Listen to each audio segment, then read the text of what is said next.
ಶ್ರೀಗುರುಭ್ಯೋ ನಮಃ. ಶಾಂತಾಕಾರಂ ಭುಜಗಶಯನಂ ಪದ್ಮನಾಭಂ ಸುರೇಶಂ ವಿಶ್ವಾಧಾರಂ ಗಗನಸದೃಶಂ ಮೇಘವರ್ಣಂ ಶುಭಾಂಗಂ ಲಕ್ಷ್ಮೀಕಾಂತಂ ಕಮಲನಯನೈ ಯೋಗಿಭಿರ್ಧ್ಯಾನಗಮ್ಯಂ ವಂದೇ ವಿಷ್ಣುಂ ಭವಭಯಹರಂ ಸರ್ವಲೋಕೈಕನಾಥಂ. ನಿಮ್ಮೆಲ್ಲರ ಹೃದಯದಲ್ಲಿ ಅನುಗ್ರಹಪೂರ್ವಕವಾಗಿ ಕುಳಿತಿರ್ತಕ್ಕಂತಹ ಸಮಸ್ತ ಗುರು ಪರಂಪರೆಗೆ, ಸಮಸ್ತ ಋಷಿ ಪರಂಪರೆಗೆ ಪ್ರತ್ಯೇಕವಾದ ವಂದನೆಗಳನ್ನು ಸಲ್ಲಿಸ್ತಾ, ಕೃತಜ್ಞತಾಪೂರ್ವಕ ಪ್ರಣಾಮಗಳನ್ನು ಸಲ್ಲಿಸ್ತಾ, ನಾವು ಇವತ್ತಿನ ಋಷಿ ಚಿಂತನೆಯಲ್ಲಿ ಋಷಿಕೆ ಸುಲಭ ಅಂತ ವೇದ ಕಾಲದ ಒಂದು ಅಪರೂಪದಾದಂತಹ ಸಾಧಕರ ಬಗ್ಗೆ ನಾವು ತಿಳಿಯೋಣ.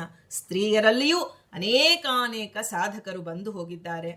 ಅವರು ಇವತ್ತಿಗೂ ಸಾಧನೆ ಮಾಡ್ತಾ ಇಲ್ಲಿ ನಮ್ಮ ಭೂಲೋಕದಲ್ಲಿ ಸುತ್ತುತ್ತಾ ಇರ್ತಾರೆ. ಯಾವ ಲೋಕದಲ್ಲಿದ್ರೂ ತಮ್ಮ ಹೆಸರನ್ನ ಹೇಳುವವರಿಗೆ ಅವರು ಅನುಗ್ರಹ ಮಾಡ್ತಾರೆ. ತಪಸ್ವಿಗಳು, ಅತ್ಯಂತ ಕರುಣಾಶಾಲಿಗಳಾಗಿರ್ತಾರೆ. ಅದರಲ್ಲೂ ನಾವು ಸ್ತ್ರೀಯರಾಗಿ ಆ ಒಂದು ಋಷಿಕೆಯನ್ನ ನಾವು ಸ್ಮರಣೆ ಮಾಡೋದು ಅದು ಜನ್ಮಾಂತರದ ಒಂದು ಪುಣ್ಯವೇ ಸರಿ. ಯಾಕೆಂದ್ರೆ ನಾವು ಸಾಮಾನ್ಯವಾಗಿ ಬಂಧು ಬಳಗ, ಈ ಜಡ ವಸ್ತುಗಳು, ಈ ರೀತಿ ನಾನು ನನ್ನದು ಅನ್ನೋದ್ರಲ್ಲಿ ನಾವು ಬಿದ್ದು ಹೊರಳಾಡ್ತಿರ್ತೀವಿ. ನಮಗೆ ಏನು ನೆನಪು ಬರಬೇಕು ಅಂದ್ರೆ ಇಲ್ಲ ವಸ್ತು ನೆನಪು ಬರುತ್ತೆ, ಇಲ್ಲ ವ್ಯಕ್ತಿ ನೆನಪಾಗ್ತಾರೆ. ಆದ್ರೆ ಆ ವಸ್ತುಗಳಲ್ಲೂ ಗುಣದೋಷಗಳಿದೆ, ವ್ಯಕ್ತಿಯಲ್ಲೂ ಗುಣದೋಷಗಳು ನಮಗೆ ಕಣ್ಣಿಗೆ ಕಾಣುವಂತೆ ಇದ್ದರೂ ನಾವು ಅವರನ್ನೇ ನೆನೆಸಿಕೊಂಡು ದುಃಖ ಪಡ್ತಾ ಇರ್ತೇವೆ. ಆದ್ರೆ ಅದೇ ಸಮಯದಲ್ಲಿ ಋಷಿ ಮುನಿಗಳನ್ನ, ಈಗ ನಾವು ಯಾವ ಗೋತ್ರದಲ್ಲಿ ಹುಟ್ಟಿದ್ದೇವೆ, ಯಾವ ಗೋತ್ರಕ್ಕೆ ಸೇರಿದ್ದೇವೆ ಅಂತ ಹೇಳ್ತಾ ಅವರೇ ನಮಗೆ ತಾಯಿ ತಂದೆ. ಯಾವ ಗೋತ್ರದಲ್ಲಿ ನಾವು ಹುಟ್ಟಿದ್ದೇವಲ್ಲ ಆ ಋಷಿಗಳು ನಮ್ಮ ತಾಯಿ. ಈಗ ನಾನು ಗೌತಮ ಗೋತ್ರದಲ್ಲಿ ಹುಟ್ಟಿದ್ದೇವೆ ಅಂತಂದ್ರೆ ನಮಗೆ ಅಹಲ್ಯಾಸಹಿತ ಗೌತಮರು ತಾಯಿ ತಂದೆಯರಾಗಿದ್ದಾರೆ. ಅವರನ್ನ ನಮಿಸಿ ನಾವು ಯಾವ ಗೋತ್ರಕ್ಕೆ ಸೇರಿದ್ದೇವೆ, ಹರಿತಸ ಗೋತ್ರ ಅಂದ್ರೆ ಹಾರೀತ ಮುನಿಗಳು, ಸಪತ್ನೀಕರಾದಂತಹ ಹಾರೀತ ಮುನಿಗಳು ನಮಗೆ ಅತ್ತೆ ಮಾವಂದಿರು. ಅಂದ್ರೆ ನಮ್ಮ ಹಿರಿಯರು ಎಲ್ಲರಲ್ಲಿ ಆ ಒಂದು ಅವರನ್ನ ಚಿಂತನೆ ಮಾಡ್ತಾ ಅವರಿಗೆ ನಮಸ್ಕಾರ ಮಾಡಿ ಇವತ್ತು ಋಷಿಕೆ ಸುಲಭ ಅನ್ನುವ ಸಾಧಕಳ ಬಗ್ಗೆ ಯಥಾಮತಿಯಾಗಿ ತಿಳಿಯೋಣ. ಇದು ಬಹಳ, ಎಲ್ಲರೂ ಒಂದು ಪುಸ್ತಕ ಪೆನ್ನು ಇಟ್ಕೊಳ್ಳಿ. ಯಾಕೆಂದ್ರೆ ನಾವು ಹೇಳುವಂತಹ ಒಂದೊಂದು ಇದು ನಮಗೆ ಯಾವ ಮಾತುಗಳು ನಮ್ಮ ಹೃದಯಕ್ಕೆ ತಟ್ಟತ್ತೋ ಗೊತ್ತಿಲ್ಲ. ಅವರನ್ನ ನಾವು ಮತ್ತೆ ಮನನ ಮಾಡಬೇಕು ಅಂದ್ರೆ ನಾವು ಮತ್ತೆ ಅದನ್ನ ನಮಗೇನಾದ್ರೂ ಒಂದು ನಿಮಿತ್ತ ಬೇಕು. ಒಂದೊಂದು ಸಣ್ಣ ಸಣ್ಣ ಪದಗಳನ್ನ ಬರ್ಕೋತಾ ಹೋದ್ರೆ ಆಗ ನಮಗೆ ಮತ್ತೆ ರೀಕಾಲ್ ಮಾಡಕ್ಕೆ ಈಸಿ ಆಗುತ್ತೆ. ಈಗ ಸುಲಭ ಅನ್ನುವಂತಹ ಒಂದು ಋಷಿಕೆ ಅಂತಾರೆ. ಈಗ ಋಷಿ ಮುನಿಗಳು ಅಂತ ಋಷಿ ಅಂತ ಹೇಳಿ ಒಂದು ಪುರುಷರಿಗೆ ಹೇಳಿದ್ರೆ ಋಷಿಕೆ ಅಂತ ಹೇಳಿ ಸ್ತ್ರೀಯರಿಗೆ ಹೇಳ್ತಾ ಇದ್ರು. ಹೀಗೆ ಸುಲಭ ಎಂಬಾಕೆ ಒಂದು ಪ್ರಧಾನನೆಂಬ ರಾಜರ್ಷಿಯ ಪುತ್ರಿಯಾಗಿದ್ದಾಳೆ. ಪ್ರಧಾನನೆಂಬ ರಾಜರ್ಷಿಯ ಪುತ್ರಿ. ಚಿಕ್ಕ ವಯಸ್ಸಿನಲ್ಲೇ ಸನ್ಯಾಸ ಧರ್ಮವನ್ನ ಅವಳು ಸ್ವೀಕರಿಸಿ, ಮನಪೂರ್ವಕವಾಗಿ ಸ್ವೀಕರಿಸಿ, ಅಂದ್ರೆ ಆ ಒಂದು ಸಾಮಾನ್ಯವಾಗಿ ಮಕ್ಕಳಲ್ಲಿ ಒಂದು ಸನ್ಯಾಸ ಧರ್ಮ. ಸನ್ಯಾಸ ಅಂದ್ರೆ ಏನು, ನಾವು ಅನ್ಕೋತೀವಿ ಕಾವಿ ಶಾಟೆ ಉಟ್ಕೊಂಡು ಅದು ಚತುರ್ಥಾಶ್ರಮ ಅಂತ ಅಷ್ಟೇ ನಮ್ಮ ಮನಸ್ಸಿಗೆ ಬರುತ್ತೆ.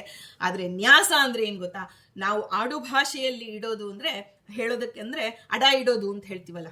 ನಾವು ಕಷ್ಟ ಅಂದ್ರೆ ಏನೋ ಒಂದು ಬೆಳ್ಳಿಯೋ ಬಂಗಾರನೋ ಇಟ್ಬಿಟ್ಟು ಬರ್ತೀವಲ್ಲ, ಅದಕ್ಕೆ ಅಡ ಇಡೋದು ಏನ್ ನಾವು ಲೋಕಲ್ ಆಗಿ ನಾವು ಹೇಳ್ತೀವಲ್ಲ, ಅದಕ್ಕೆ ನ್ಯಾಸ ಅಂತ ಹೇಳ್ತಾರೆ. ಸನ್ಯಾಸ ಅಂದ್ರೆ ಸಮ್ಯಕ್ ನ್ಯಾಸ, ಚೆನ್ನಾಗಿ ಇಡೋದು ಅಂತ. ಅಂದ್ರೆ ಭಗವಂತ ನೀನು ಕೊಟ್ಟ ದೇಹ, ನೀನು ಕೊಟ್ಟ ಮನಸ್ಸು ಅಂತ ಹೇಳಿ ದೇಹ, ಮಾತು, ಮನಸ್ಸು ಮೂರನ್ನ ಭಗವಂತನಲ್ಲಿ ಇಡುವುದಕ್ಕೆ ಸನ್ಯಾಸ. ಅದನ್ನ ಆಚರಿಸುವವರಿಗೆ ಸನ್ಯಾಸ ಧರ್ಮಿಗಳು ಅಂತ ಕರೀತಾರೆ. ಹೀಗಾಗಿ ಅವಳು ತನ್ನ ಚಿಕ್ಕ ವಯಸ್ಸಿನಿಂದಲೇ ಮೊದಲೇ ರಾಜರ್ಷಿಯ ಪುತ್ರಿ. ದೇಹದೊಳಗೆ ಅವಳಿಗೆ ಅತ್ಯಂತವಾಗಿ ಒಳಗೆ ಜೀನ್ಸ್ ಮೂಲಕವೇ ಅವಳಿಗೆ ಜ್ಞಾನದ ಒಂದು ತಂತು ಹರಿದು ಬಂದಿದೆ. ಅದರ ಜೊತೆಗೆ ಅವಳ ಸಾಧನೆಯು ಅಪಾರವಾಗಿದೆ. ಸಣ್ಣ ವಯಸ್ಸಿನಲ್ಲಿ ಸನ್ಯಾಸ ಧರ್ಮವನ್ನ, ಅಂದ್ರೆ ಮಾತು, ಮನಸ್ಸು, ದೇಹ ಮೂರು ಭಗವಂತನಿಗೆ ಅಧೀನ ಅಂತ ತಿಳಿದು ತನ್ನೆಲ್ಲವನ್ನ ತನ್ನ ದಿನನಿತ್ಯದ ದಿನಚರಿಯನ್ನ ಕಳೀತಿರ್ತಾಳೆ. ಅವಳು ಅತ್ಯಂತ ಕಠಿಣತರವಾದ ತಪೋನುಷ್ಠಾನಗಳನ್ನ ಯೋಗ ಧರ್ಮದ ಮೂಲಕ ಸಾಧಿಸಿ ಸಿದ್ಧಿಯನ್ನು ಪಡೆದಿರ್ತಾಳೆ. ಕೇವಲ ಸಾಧಿಸಿರೋದಲ್ಲ, ಸಿದ್ಧಿಯನ್ನು ಪಡೆದಿರಬೇಕು.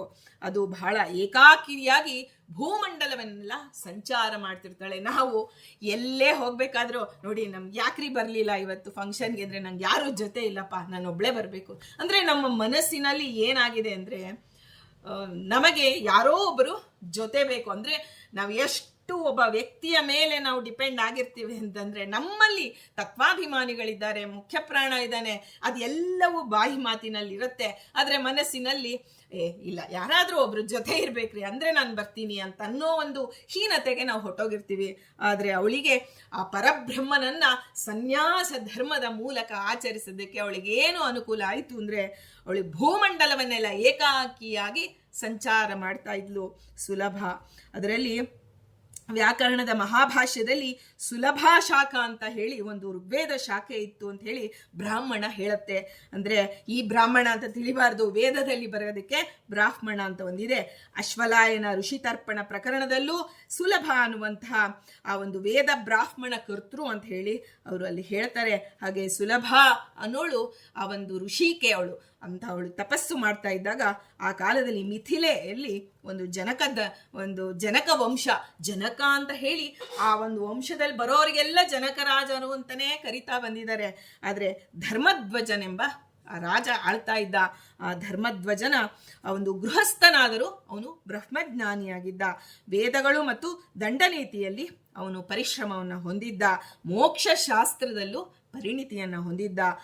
ಅಂದಿನ ಕಾಲದ ಎಲ್ಲ ಮಹರ್ಷಿಗಳು, ಋಷಿ ಮುನಿಗಳು ಆ ಒಂದು ಜನಕನ ಜ್ಞಾನವನ್ನು ಪ್ರಶಂಸೆ ಮಾಡ್ತಿರ್ತಾರೆ. ಇತ್ತ ಕಡೆ ಸುಲಭ ಎಲ್ಲದ ಒಂದು ಪ್ರಪಂಚವನ್ನೇ, ಇಡೀ ಭೂಮಂಡಲವನ್ನು ಪರ್ಯಟನೆ ಮಾಡ್ತಾ ಇದ್ದಾಳೆ. ಆಗ ಎಲ್ಲಿ ಹೋದರೂ ಅಲ್ಲಿಯ ಸನ್ಯಾಸಿಗಳು ಆ ಮಿಥಿಲೇಶ್ವರನನ್ನ, ಆ ಜನಕನನ್ನ ಪ್ರಶಂಸೆ ಮಾಡ್ತಿರೋದನ್ನ ಅವಳು ಕೇಳ್ತಾಳೆ. ಸುಲಭಗೆ ಅನ್ಸುತ್ತೆ, ಒಬ್ಬ ಗೃಹಸ್ಥ ಬ್ರಹ್ಮಜ್ಞಾನಿಯಾಗಿ ಹೇಗಿದ್ದಾನೆ, ಅವನ ರೀತಿ ನೀತಿಗಳು ಏನು, ಅವನು ಹೇಗೆ ದಿನನಿತ್ಯದ ಜೀವನ ಕಳೀತಾನೆ, ಅದನ್ನ ನಾನು ನೋಡಬೇಕು ಅಂತ ಹೇಳಿ ಅವಳಿಗೆ ಆಶ್ಚರ್ಯ ಆಗಿ, ಎಲ್ಲರೂ ಜನಕನ ಪ್ರಶಂಸೆ ಮಾಡ್ತಿದ್ದಾರೆ ಅಂತ ಹೇಳಿ ಆ ನಿಜವಾಗಿ ಜನಕ ಏನು ತಿಳಿದಿದ್ದಾನೆ ನಾನು ಪರೀಕ್ಷೆ ಮಾಡೋಣ ಅಂತ ಹೇಳಿಬಿಟ್ಟು ನಿಶ್ಚಯ ಮಾಡಿಕೊಂಡು ಜನಕನ ರಾಜ್ಯಕ್ಕೆ ಹೋಗಬೇಕು ಅಂತ ಹೇಳಿ ಸಂಕಲ್ಪ ಮಾಡಿಕೊಂಡು ಅಲ್ಲಿ ಬರ್ತಾಳೆ. ತನ್ನ ಯೋಗ ಶಕ್ತಿಯಿಂದ ಹೇಗೆ ಬರ್ತಾಳೆ, ತಾನು ಹೇಗಿದ್ನೋ ಹಾಗೆ ಬರೋದಿಲ್ಲ. ಅವಳು ಯೋಗವನ್ನ ಸಿದ್ಧಿಸಿಕೊಂಡ್ಲು ಅಂತ ಮುಂಚೆನೆ ನಾವು ಕೇಳಿದ್ವಿ. ಅವಳು ಒಂದು ಸುಂದರವಾದ ಸ್ತ್ರೀ ರೂಪವನ್ನು ಧರಿಸ್ತಾಳೆ. ಕಣ್ಣು ಮುಚ್ಚಿ ತೆರೆಯೋದ್ರೊಳಗೆ ಆ ವಿದೇಹ ರಾಜಧಾನಿಯಾದಂತಹ ಮಿಥಿಲಾ ಪಟ್ಟಣವನ್ನ ಅವಳು ತಲುಪಿಬಿಡ್ತಾಳೆ. ಅತಿ ರಮ್ಯವಾಗಿದ್ದಂತಹ ಮಿಥಿಲಾ ಪಟ್ಟಣ, ಅದನ್ನು ನೋಡ್ತಾ ಭಿಕ್ಷೆಯನ್ನ, ಸನ್ಯಾಸ ಧರ್ಮದಲ್ಲಿ ತಾನು ತನ್ನ ಈಗ ಮಾತು, ಮನಸ್ಸು, ದೇಹ ಮೂರನ್ನು ದೇವನಿಗೆ ಸಮರ್ಪಣೆ ಮಾಡಿದ್ಲು ಅಂದಮೇಲೆ ಭಿಕ್ಷಾಟನೆ ವೃತ್ತಿಯಿಂದ ಅವಳು ಜೀವನವನ್ನ ನಡೆಸ್ತಾ ಇರ್ತಾಳೆ. ಹಾಗೆ ಭಿಕ್ಷೆಯನ್ನ ಬೇಡಿ ಮಿಥಿಲೆಯ ರಾಜನ ಅರಮನೆಯನ್ನ ಪ್ರವೇಶ ಮಾಡ್ತಾಳೆ. ಯಾರು? ಸುಲಭ. ರಾಜ ಅವಳನ್ನ ನೋಡ್ತಾಳೆ. ನೋಡಿದ ತಕ್ಷಣ ಸುಕೋಮಲವಾದಂತಹ ಶರೀರವನ್ನ ನೋಡ್ತಾನೆ. ಜೊತೆಗೆ ಸನ್ಯಾಸಿ ರೂಪದಲ್ಲಿ ಅವಳು ಭಿಕ್ಷೆ ಮಾಡುವ ರೀತಿಯನ್ನ ನೋಡಿ ಆಶ್ಚರ್ಯ ಪಡ್ತಾನೆ. ಯಾರಿರಬಹುದು ಇವಳು? ಅವರಿಗೆ ಆಶ್ಚರ್ಯ ಆಗತ್ತೆ, ಎಲ್ಲಿಂದ ಬಂದಿರಬಹುದು ಅಂತ ಯೋಚನೆ ಮಾಡುತ್ತಲೇ ಅವಳಿಗೆ, ಈಗ ನಾವೇನ್ ಮಾಡ್ತೀವಿ, ಯಾರಾದ್ರೂ ಬಂದರೆ ಅದನ್ನ ಯೋಚನೆ ಮಾಡಿ ಆನಂತರ ನಿರ್ಧಾರ ಆದ್ಮೇಲೆ ಅವ್ರಿಗೆ ನಮಸ್ಕಾರ ಮಾಡ್ತೀವಿ. ಜನಕ ಹಾಗಲ್ಲ, ಮನಸ್ಸಿನಲ್ಲಿ ಯೋಚನೆ ನಡೆದಿರುತ್ತೆ, ಆದ್ರೆ ಅವಳಿಗೆ ಅರ್ಘ್ಯ ಪಾದ್ಯ ಆಚಮನ ಎಲ್ಲವನ್ನ ಕೊಟ್ಟು ಸ್ವಾಗತಿಸಿ ಪೂಜಿಸಿ ಎಲ್ಲವನ್ನ ಯಥೋಚಿತವಾಗಿ ಅಂತ ಬರೀತಾರೆ ಅಲ್ಲಿ ಅವಳ ಒಂದು ಚರಿತ್ರೆಯಲ್ಲಿ. ಯಥೋಚಿತವಾಗಿ ಯಾರನ್ನೇ ನಾವು ಈಗ ಒಬ್ಬ ಬ್ರಾಹ್ಮಣ ಬರ್ತಾರೆ, ಒಬ್ರು ಸನ್ಯಾಸಿ ಬರ್ತಾರೆ, ಒಬ್ಬ ಕ್ಷತ್ರಿಯ, ಒಬ್ಬ ಶೂದ್ರ ಏಕಕಾಲಕ್ಕೆ ಬಂದ್ರು ಅಂದ್ರೆ ಏಕಕಾಲಕ್ಕೆ ಬಂದು ನೀವು 4 ಜನ ಇಲ್ಲಿ ಕೂತ್ಕೊಳ್ಳಿ ಅನ್ನೋದಲ್ಲ. ತಾರತಮ್ಯಾನುಸಾರ ರೀತಿಯಲ್ಲಿ ಅವರಿಗೆ ನಾವು ಗೌರವಾದಿಗಳನ್ನ ಮಾಡಬೇಕು. ಬಾಮ್ಮ ಅಂತ ಕರಿತೀವಲ್ಲ ಒಬ್ಬ ಶೂದ್ರ ಸ್ತ್ರೀಯನ್ನ, ಅದೇ ಅವಳಿಗೆ ನಾವು ಕೊಡುವಂತಹ ಗೌರವ. ಅಂದ್ರೆ ಕೈ ಮುಗಿದು ಕಾಲಕ್ಕೆ ಬಿದ್ದು ಮಾಡೋದಲ್ಲ. ಅಂದ್ರೆ ಯಾರ್ಯಾರನ್ನ ಯಾವ ರೀತಿ ನಾವು ಗೌರವದಿಂದ ಕಾಣಬೇಕು ಅಂತ ಹೇಳಿ ವೇದ ಕಾಲದಲ್ಲಿ ಮನೆಯಲ್ಲಿ ಸ್ತ್ರೀಯರು ಆ ರೀತಿ ನಡೆದುಕೊಳ್ತಾ ಇದ್ರು. ಅಂಥದ್ದು ರಾಜ, ಅವನು ಧರ್ಮಧ್ವಜನೆಂಬ ರಾಜ, ಅತ್ಯಂತ ರೀತಿಯಲ್ಲಿ ಯೋಗದ ಒಂದು ಸಾಮರ್ಥ್ಯ ಸಿದ್ಧಿಸ್ಕೊಂಡಿದ್ದ ಅವನು. ಹಾಗಾಗಿ ಅವನ್ನ ಪ್ರೀತಿಪಡಿಸ್ತಾನೆ, ಎಲ್ಲವನ್ನ ತೃಪ್ತಿಪಡಿಸ್ದ. ಅದರಿಂದ ಪರಮ ಪ್ರೀತಳಾದ್ಲು ಸನ್ಯಾಸಿನಿ. ಅವಳು ವಿದ್ವಾಂಸರ ಒಂದು ಸಭೆಯಲ್ಲಿ ರಾಜ ಕುಳಿತಿದ್ದ. ಅವನನ್ನ ವಾಕ್ಯಾರ್ಥಕ್ಕಾಗಿ ಪ್ರಚೋದನೆ ಮಾಡ್ತಾಳೆ. ಈಗ ವಾಕ್ಯಾರ್ಥಕ್ಕಾಗಿ ಬಂದಿರ್ತಾರೆ, ಯಾಕೆ ವಾಕ್ಯಾರ್ಥ ಮಾಡಬೇಕು ಅನ್ನೋದು ಒಂದು ಮೊದಲು ತಿಳ್ಕೊಳ್ಳೋಣ. ಈ ವಾಕ್ಯಾರ್ಥ ಮಾಡುವುದರಿಂದ ನನಗೆ ಏನು ತಿಳಿದಿದೆ ಅನ್ನೋದು ನನಗೆ ಸ್ಪಷ್ಟವಾಗತ್ತೆ. ಮತ್ತೊಮ್ಮೆ ಹೇಳ್ತೇನೆ, ನಮಗೆ ಏನು ತಿಳಿದಿದೆ ಅನ್ನೋದು ನಮಗೆ ಸ್ಪಷ್ಟವಾಗಬೇಕಾದ್ರೆ ನಾವು ಡಿಸ್ಕಷನ್ ಕ್ಲಾಸ್ ಅಂತ ನಾವೇನು ಹೇಳ್ತೀವಲ್ವಾ, ಆ ರೀತಿ ಸಾಮಾನ್ಯ ಆಡುಭಾಷೆಯಲ್ಲಿ ನಾ ಹೇಳ್ತಿರೋದು. ಹಾಗೆ ನಾವು ಒಂದು ಯಾರು ಜ್ಞಾನಿಗಳು ಅಂದರೆ ನಮಗೆ ಯಾರು ಇವರು ನಾನು ಹೇಳೋದಕ್ಕೆ ನಮಗೆ ಇವರು ಸಮರ್ಥರು ಅಂತ ನಮಗೆ ಅನ್ಸುತ್ತೋ ಅಂಥವರೊಂದಿಗೆ ನಾವು ಚರ್ಚೆ ಮಾಡಬೇಕು. ಚರ್ಚೆ ಮಾಡಿದಾಗ ಮಾತು ಬರುತ್ತೆ ನೋಡಿ, ಆಗ ನಮ್ಮ ಮನಸ್ಸಿನಲ್ಲಿ ಏನು ದಾರ್ಢ್ಯವಾಗಿದೆ ಅನ್ನೋದು ನಮ್ಮ ಮಾತಿನ ಮೂಲಕ ಹೊರಗೆ ಬರುತ್ತೆ. ಹಾಗಾಗಿ ಅವಳೇನು ಮಾಡ್ತಾಳೆ, ವಿದ್ವಾಂಸರ ಸಭೆಯಲ್ಲಿ ಅವನನ್ನು ವಾಕ್ಯಾರ್ಥಕ್ಕಾಗಿ ಪ್ರಚೋದನೆ ಮಾಡ್ತಾಳೆ. ಅದು ಇನ್ನೊಂದು ಕೇವಲ ಸಾಮಾನ್ಯ ವಾಕ್ಯಾರ್ಥಕ್ಕಾಗಿ ಬಂದಿದ್ರೆ ಅದು ಅವಳ ಚರಿತ್ರೆ ಅಷ್ಟು ಅಮೋಘವಾಗಿರ್ತಿರ್ಲಿಲ್ಲ. ಅವಳು ಏನು ಮಾಡ್ತಾಳೆ, ಒಂದು ಅಪರೂಪವಾದಂತಹ ತನ್ನ ಯೋಗ ಶಕ್ತಿಯಿಂದ ಆ ರಾಜನನ್ನ ಪರೀಕ್ಷೆ ಮಾಡೋದಕ್ಕೆ ಸುಲಭ ಏನು ಮಾಡ್ತಾಳೆ, ತನ್ನ ಯೋಗ ಶಕ್ತಿಯಿಂದ ತನ್ನ ಬುದ್ಧಿಯನ್ನ ರಾಜನ ಬುದ್ಧಿಯಲ್ಲಿ ಸಮಾವೇಶಗೊಳಿಸಿ ಬಿಡ್ತಾಳೆ. ನೋಡಿ, ಇದನ್ನು ನಾವು ಕೇಳಿಲ್ಲ. ನಮ್ಮ ಬುದ್ಧಿಯನ್ನ ಇನ್ನೊಬ್ಬರ ಬುದ್ಧಿಯಲ್ಲಿ ಇಡೋದು ಅದು ಸಾಮಾನ್ಯರಿಗೆ ಸಾಧ್ಯವಿಲ್ಲ. ಒಂದು ಸ್ತ್ರೀ ಆ ಸುಲಭ ಅಂತಹ ಸಿದ್ಧಿ ಪಡೆದಿರ್ತಾಳೆ. ತನ್ನ ಯೋಗ ಶಕ್ತಿಯಿಂದ ತನ್ನ ಬುದ್ಧಿಯನ್ನ ರಾಜನ ಬುದ್ಧಿಯಲ್ಲಿ ಸಮಾವೇಶಗೊಳಿಸ್ತಾಳೆ. ತನ್ನ ಕಣ್ಣಿನ ಮೂಲಕ ಕಿರಣಗಳು ಹಾಯುತ್ತಲ್ಲ, ಆ ರಾಜನ ಕಣ್ಣುಗಳ ಕಿರಣಗಳನ್ನ ಅವಳು ಸ್ತಬ್ಧಗೊಳಿಸಿ ಬಿಡ್ತಾಳೆ. ಅಂದ್ರೆ ಇವಾಗ ನಾವು ಇದರಲ್ಲಿ ಕೇಳ್ತೀವಿ, ಏನಪ್ಪಾ, ವ್ಯಾಸರಾಜರ ಚರಿತ್ರೆಯಲ್ಲಿ ಅತ್ಯಂತ ಮದ ಏರಿದಂತ ಆನೆ ಬಂದಾಗ ವ್ಯಾಸರಾಜರು ಹೀಗೆ ದೃಷ್ಟಿ ಇಟ್ಟು ನೋಡಿದರೆ ಆ ಮದ ಎಲ್ಲ ಇಳಿದು ಹೋಯಿತು ಆನೆಗೆ ಅಂತ ನಾವು ಕೇಳ್ತೇವೆ. ಹೇಗೆ ಅಂದ್ರೆ ಹಿಂದಿನ ಕಾಲದಲ್ಲಿ ಆ ರೀತಿಯ ಸಿದ್ಧಿ ಪಡೆದವರು ಅತ್ಯಂತವಾಗಿ ಇದ್ದರೋ ಅವರು ಆ ಕಣ್ಣ ಕಿರಣಗಳನ್ನ ಸ್ತಬ್ಧಗೊಳಿಸಿ ಬಿಡ್ತಾಳೆ, ಯೋಗ ಬಂಧನ ಮಾಡ್ತಾಳೆ, ಅವನ ಮನಸ್ಸನ್ನ ವಶಪಡಿಸಿಕೊಂಡು ಬಿಡ್ತಾಳೆ. ಯೋಗ ಬಂಧನ ಮಾಡಿ ಅವನ ಮನಸ್ಸನ್ನ, ಯಾರು ಧರ್ಮಧ್ವಜನೆಂಬ ಜನಕನ ಮನಸ್ಸನ್ನ ವಶಪಡಿಸಿಕೊಂಡು ಇನ್ನೇನು ವಶಪಡಿಸ್ಕೋಬೇಕು ಅಂತ ಹೋದಾಗ ಜನಕರಾಜನಿಗೆ ಸುಲಭೆಯ ಆಶಯ ತಿಳಿದು ಬಿಡುತ್ತೆ. ಇವನು ಜ್ಞಾನಿ ಇದ್ದಾನೆ, ಅವಳ ಮನಸ್ಸಿನ ಆಶಯ ಏನು ಅಂತ. ಆಗ ಅವನು ಏನು ಮಾಡ್ತಾನೆ, ಯೋಗದ ಮೂಲಕ ತನ್ನ ಮನಸ್ಸನ್ನ ಬಂಧಿಸಲು ಬಂದಂತ ಸುಲಭೆಯ ಪ್ರಯತ್ನವನ್ನ ವಿಫಲಗೊಳಿಸಿ ಅವಳ ಮನಸ್ಸನ್ನು ಇವನು ವಶಪಡಿಸ್ಕೊಳ್ತಾನೆ. ಇದು ಕೇವಲ ಮಾತಿನಲ್ಲಿ ನಾ ಹೇಳ್ತಾ ಇದ್ದೀನಿ, ಆದರೆ ನಿಜವಾಗಿ ಇಂತಹ ಸಿದ್ಧಿ ಪಡೆದ ಸಾಧಕರು ಇದ್ದರು ಅನ್ನೋರಿಗೆ, ಅಂತಹ ಸಾಧಕರಿಗೆ ನಾವು ನಮಸ್ಕಾರ ಮಾಡಿದರೆ, ಈಗ ಮನೋಜ್ಞ ಅಂತ ಹೆಸರಿಟ್ಟಿರ್ತೇವೆ, ಮನಸ್ಸನ್ನ ಅರಿತು ನಡಿಬಹುದವಳು, ಆದರೆ ಇನ್ನೊಬ್ಬರ ಮನಸ್ಸನ್ನ ವಶಪಡಿಸ್ಕೊಳ್ಳೋ ಸಾಮರ್ಥ್ಯ ಸಿದ್ಧಿಯ ಮೂಲಕ ಬರುತ್ತೆ ಹೊರತು, ಸಾಧನೆಯ ಮೂಲಕ ಬರುತ್ತೆ ಹೊರತು ಆ ಹೆಸರಿನಲ್ಲಿ ಆ ರೀತಿಯ ಸ್ವಭಾವ ಬರೋದಕ್ಕೆ ಸಾಧ್ಯ ಇಲ್ಲ. ಹಾಗೆ ಇದೊಂದು ವಿಶಿಷ್ಟವಾದಂಥ ಪ್ರಕ್ರಿಯೆ ಯೋಗದಲ್ಲಿ. ಇಂತಹ ಒಂದು ಜನಕ, ಗೀತಾ ಮ್ಯೂಟ್ ಮಾಡ್ಕೋತೀರಾ, ಜನಕ ಛತ್ರ ಚಾಮರಗಳಿಂದ ಕೂಡಿದಂತಹ, ಕೇವಲ ಛತ್ರ ಚಾಮರಗಳಿಂದ ಕೂತಿರ್ತಕ್ಕಂಥ ರಾಜ ಆಗಿರ್ಲಿಲ್ಲ. ಯಾರು? ಜನಕ. ಅವನು ಸುಲಭೆಯೂ ಅಷ್ಟೇ ತ್ರಿದಂಡವನ್ನ ಧರಿಸಿ ದೇಹದಿಂದ ವಿಮುಕ್ತಳಾಗಿ ಬಂದಿದ್ದಾಳೆ. ಹಾಗಾಗಿ ಒಂದು ರೀತಿಯಲ್ಲಿ ಅವಳು ಮನಸ್ಸಿನ ಮೂಲಕ ಪರಕಾಯ ಪ್ರವೇಶ, 64 ವಿದ್ಯೆಗಳಲ್ಲಿ ಪರಕಾಯ ಪ್ರವೇಶ ಅನ್ನೋದು ಒಂದು ವಿದ್ಯೆಯಾಗಿದೆ. ಹೀಗೆ ಆ ಪರಕಾಯ ಪ್ರವೇಶ ಮಾಡಿ ಅದ್ಭುತ ಯೋಗ ಸಿದ್ಧಿ ಅದು. ಅಂತಹ ಸುಲಭೆಯಂತಹ ಸನ್ಯಾಸಿನಿಯರಿಗೆ ಮಾತ್ರ ಈ ಮನಸ್ಸನ್ನ ವಶಪಡಿಸಿಕೊಳ್ಳುವಂತಹ ಪ್ರಕ್ರಿಯೆ ಸಾಧ್ಯ. ಇವರಿಬ್ಬರ ಮಾನಸಿಕವಾದ ಚೇತನಗಳು ಜನಕನ ಶರೀರದಲ್ಲಿ ವಾದ ವಿವಾದವನ್ನ ಪ್ರಾರಂಭ ಮಾಡುತ್ತೆ. ವಾದ ವಿವಾದಗಳು ಹೊರಗೆ ನಡೆದಿದ್ದಲ್ಲ, ಒಳಗಡೆ ಜನಕನ ಮನಸ್ಸಿನೊಳಗೆ ಆ ಚೇತನ, ಆ ಒಂದು ಕುಳಿತಿದ್ದಾಳೆ ಸುಲಭೆ, ಆ ಒಂದು ಮನಸ್ಸಿನೊಳಗೆ ಬುದ್ಧಿಯೊಳಗೆ ಪ್ರವೇಶ ಮಾಡಿ ಅವನನ್ನ ಆ ಒಂದು ವಶೀಕರಣ ಮಾಡ್ಕೋಬೇಕು, ಅಂದ್ರೆ ಅವನನ್ನ ತಾನು ತನ್ನ ಹಿಡಿತಕ್ಕೆ ತಗೋಬೇಕು ಅಂದಾಗ ಅಲ್ಲಿ ವಾದ ವಿವಾದಗಳು ಪ್ರಾರಂಭ ಆಗುತ್ತೆ. ಈಗ ಇದನ್ನ ಗಮನಿಸಿಕೊಂಡು ಕೇಳೋಣ. ಜನಕ ಸುಲಭೆಯನ್ನು ಕುರಿತು ಮಾತನಾಡ್ತಾನೆ, ಭಗವತಿ ಅಂತ ಪ್ರಯೋಗ ಮಾಡ್ತಾನೆ. ನೋಡಿ ಎಂತಹ ಗೌರವ ಪೂರ್ವಕವಾಗಿ ಆ ಒಂದು ಉಚ್ಚಾರಣೆ ಇರುತ್ತೆ. ಸ್ತ್ರೀಯರನ್ನ ಎಷ್ಟು ಗೌರವದಿಂದ, ಸಾಮಾನ್ಯವಾಗಿ ಪುರುಷರಿಗೆ ನಾವು ಗೌರವ ಕೊಡೋದು ಅದು ಎಲ್ಲರಿಗೂ ಗೊತ್ತಿದೆ, ಆದರೆ ಸ್ತ್ರೀಯರಿಗೂ, ಇವತ್ತಿನ ಕಾಲದ ಸ್ತ್ರೀಯರು ಒಂದು ದೊಡ್ಡ ಹುದ್ದೆಗೆ ಹೇರಿದ್ರೆ ಗೌರವ ಕೊಡೋದಲ್ಲ, ವಿದ್ಯೆಯ ಸ್ಥಾನದ ಮೂಲಕ ಅಲ್ಲ, ಜ್ಞಾನದ ಮೂಲಕ ಅವನು ಗೌರವವನ್ನು ಕೊಡ್ತಾನೆ. ಭಗವತಿ ಅಂತ ಕರಿತಾನೆ. ಈ ಸನ್ಯಾಸ ದೀಕ್ಷೆಯನ್ನು ನೀನು ಎಲ್ಲಿ ಪಡೆದುಕೊಂಡೆ, ಯಾರು ನೀನು, ಮುಂದೆ ಎಲ್ಲಿಗೆ ಹೋಗ್ತೀಯಾ? ನೋಡಿ, ಈ ಪ್ರಶ್ನೆ ಎಲ್ಲ ಗಮನ ಇಟ್ಕೋಬೇಕು. ಮುಂದೆ ಇದಕ್ಕೆ ಅವಳು ಉತ್ತರ ಕೊಡ್ತಾಳೆ, ಅದರಿಂದ ಆ ಪ್ರಶ್ನೆಗಳನ್ನು ಬರೆದು ಇಟ್ಕೋಬೇಕು. ನೀನು ಯಾರು, ಮುಂದೆ ಎಲ್ಲಿಗೆ ಹೋಗ್ತೀಯಾ ಅಂತೆಲ್ಲ ಹೇಳಿ ಪ್ರಶ್ನೆ ಮಾಡ್ತಾನೆ. ಛತ್ರ ಚಾಮರಗಳನ್ನು ಪರಿತ್ಯಜಿಸಿ ರಾಜವೈಭವದ ಸಂಘವಿಲ್ಲದೆ ಆಕೆಯನ್ನು ನಾನು ಸಮ್ಮಾನಗೊಳಿಸಬೇಕು. ಅಂದರೆ ಅವಳು ಸಮ್ಮಾನಕ್ಕೆ ಯೋಗ್ಯಳಾಗಿದ್ದಾಳೆ, ಅವಳನ್ನು ನಾನು ಇದು ಮಾಡಬೇಕು, ಅವಳಿಗೆ ಗೌರವ ಸೂಚಿಸಬೇಕು ಅಂತ ಹೇಳಿ ಆ ಜನಕನ ಉದ್ದೇಶದಿಂದ ಅವನು ಪ್ರಾರ್ಥನೆ ಮಾಡ್ತಾನೆ. ಆಗ ಜನಕ ಮತ್ತೆ ಹೇಳ್ತಾನೆ, ನಾನು ಯಾರು ಅಂದರೆ ನಾನು ಪರಾಶರ ಗೋತ್ರದ ಮಹಾತ್ಮನಾದಂತಹ ಪಂಚಶಿಖನ ಶಿಷ್ಯ. ನೋಡಿ, ನಾನು ಇಂಥವರ ಮಗ, ನಾನಿಂಥ ರಾಜ, ನಾನಿಂಥ ದೇಶದ ರಾಜ ಅಂತ ಹೇಳಿಲ್ಲ ಅವನು. ನಾನು ಇಂಥ ಗುರುವಿನ ಶಿಷ್ಯ.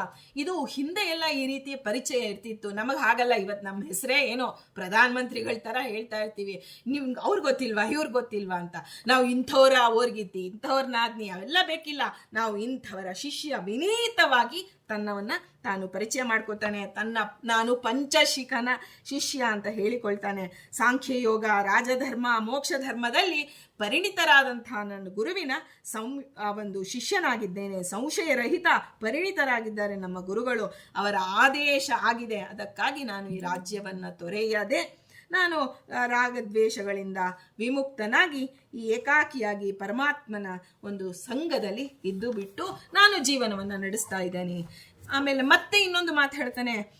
ಒಂದು ಧರ್ಮಧ್ವಜನೆಂಬ ರಾಜ, ವೈರಾಗ್ಯವೇ ಮುಕ್ತಿಗೆ ಪ್ರಧಾನ ಕಾರಣ. ನೋಡಿ, ಹಿಂದೆ ಎಲ್ಲ ತಾವು ಅಧ್ಯಯನ ಮಾಡಿಕೊಂಡು ಆ ವಾಕ್ ಅವರ ಸಂವಾದ ಕೇಳುವುದೇ ನಮಗೆ ಒಂದು ಜ್ಞಾನಪ್ರದವಾಗುತ್ತೆ. ಅವನು ಹೇಳ್ತಾನೆ, ವೈರಾಗ್ಯ ಮುಕ್ತಿಗೆ ಪ್ರಧಾನ ಕಾರಣ. ಅದರಿಂದ ಜ್ಞಾನ ದೊರಕದ ಜ್ಞಾನ, ಅಂಥ ಜ್ಞಾನ ಅಂದರೆ ವೈರಾಗ್ಯ ಅನ್ನೋದು ಒಂದು ಜ್ಞಾನ. ನಮಗೆ ವೈರಾಗ್ಯ ಬೇರೆ, ಜ್ಞಾನ ಬೇರೆ, ಭಕ್ತಿ ಬೇರೆ ಅಂತ ಓಡ್ತಾ ಇರ್ತೀವಿ. ಆದರೆ ವೈರಾಗ್ಯ ಅನ್ನುವ ಜ್ಞಾನ ಅಂದರೆ ನಮಗೆ ಈ ಸಂಸಾರದಲ್ಲಿ ಅಲಂಬುದ್ಧಿ ಸಾಕು, ಇದು ಸಾಕು, ದೇವ ಒಬ್ಬನೇ ಬೇಕು ಅನ್ನುವ ಒಂದು ಜ್ಞಾನ ಬರುತ್ತಲ್ಲ, ಅದಕ್ಕೆ ವೈರಾಗ್ಯ ಅಂತ ಕರೀತಾರೆ.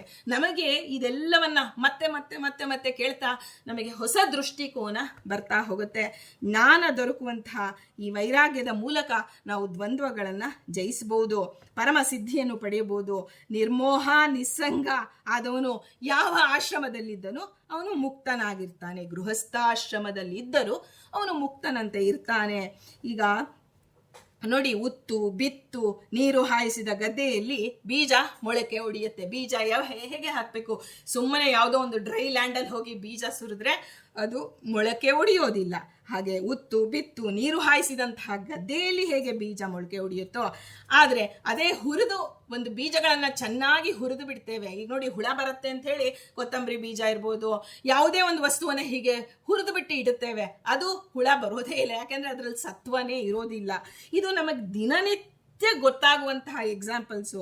ಹೀಗೆ ಹುರಿಯಲ್ಪಟ್ಟ ಬೀಜ ಹೇಗೆ ಮೊಳಕೆ ಹೊಡೆಯೋದಿಲ್ವೋ, ಹಾಗೆ ಶುಭಾಶುಭ ಕರ್ಮಗಳಿಂದ ಕರ್ಮಿಯಲ್ಲಿ ಪುನರ್ಜನ್ಮವೆಂಬ ಮೊಳಕೆ ಹೊಡೆಯುತ್ತೆ. ಅಂದರೆ ನಮಗೆ ಕರ್ಮಗಳನ್ನು ಮಾಡ್ತೇವೆ, ಪುಣ್ಯದ ಲಾಲಸೆಯಿಂದ ಕರ್ಮ ಮಾಡ್ತೇವೆ. ಈಗ ಅಧಿಕ ಮಾಸ ಬಂತು, ಪುಣ್ಯ ಬರುತ್ತಂತೇಳಿ 33 ಜೊತೆ ಮರದ ಜೊತೆ ಕೊಡ್ಬೇಕಂತೆ. ಅಷ್ಟೇ ನಮ್ಮ ಮನಸ್ಸಿನಲ್ಲಿ ಏನಿದೆ.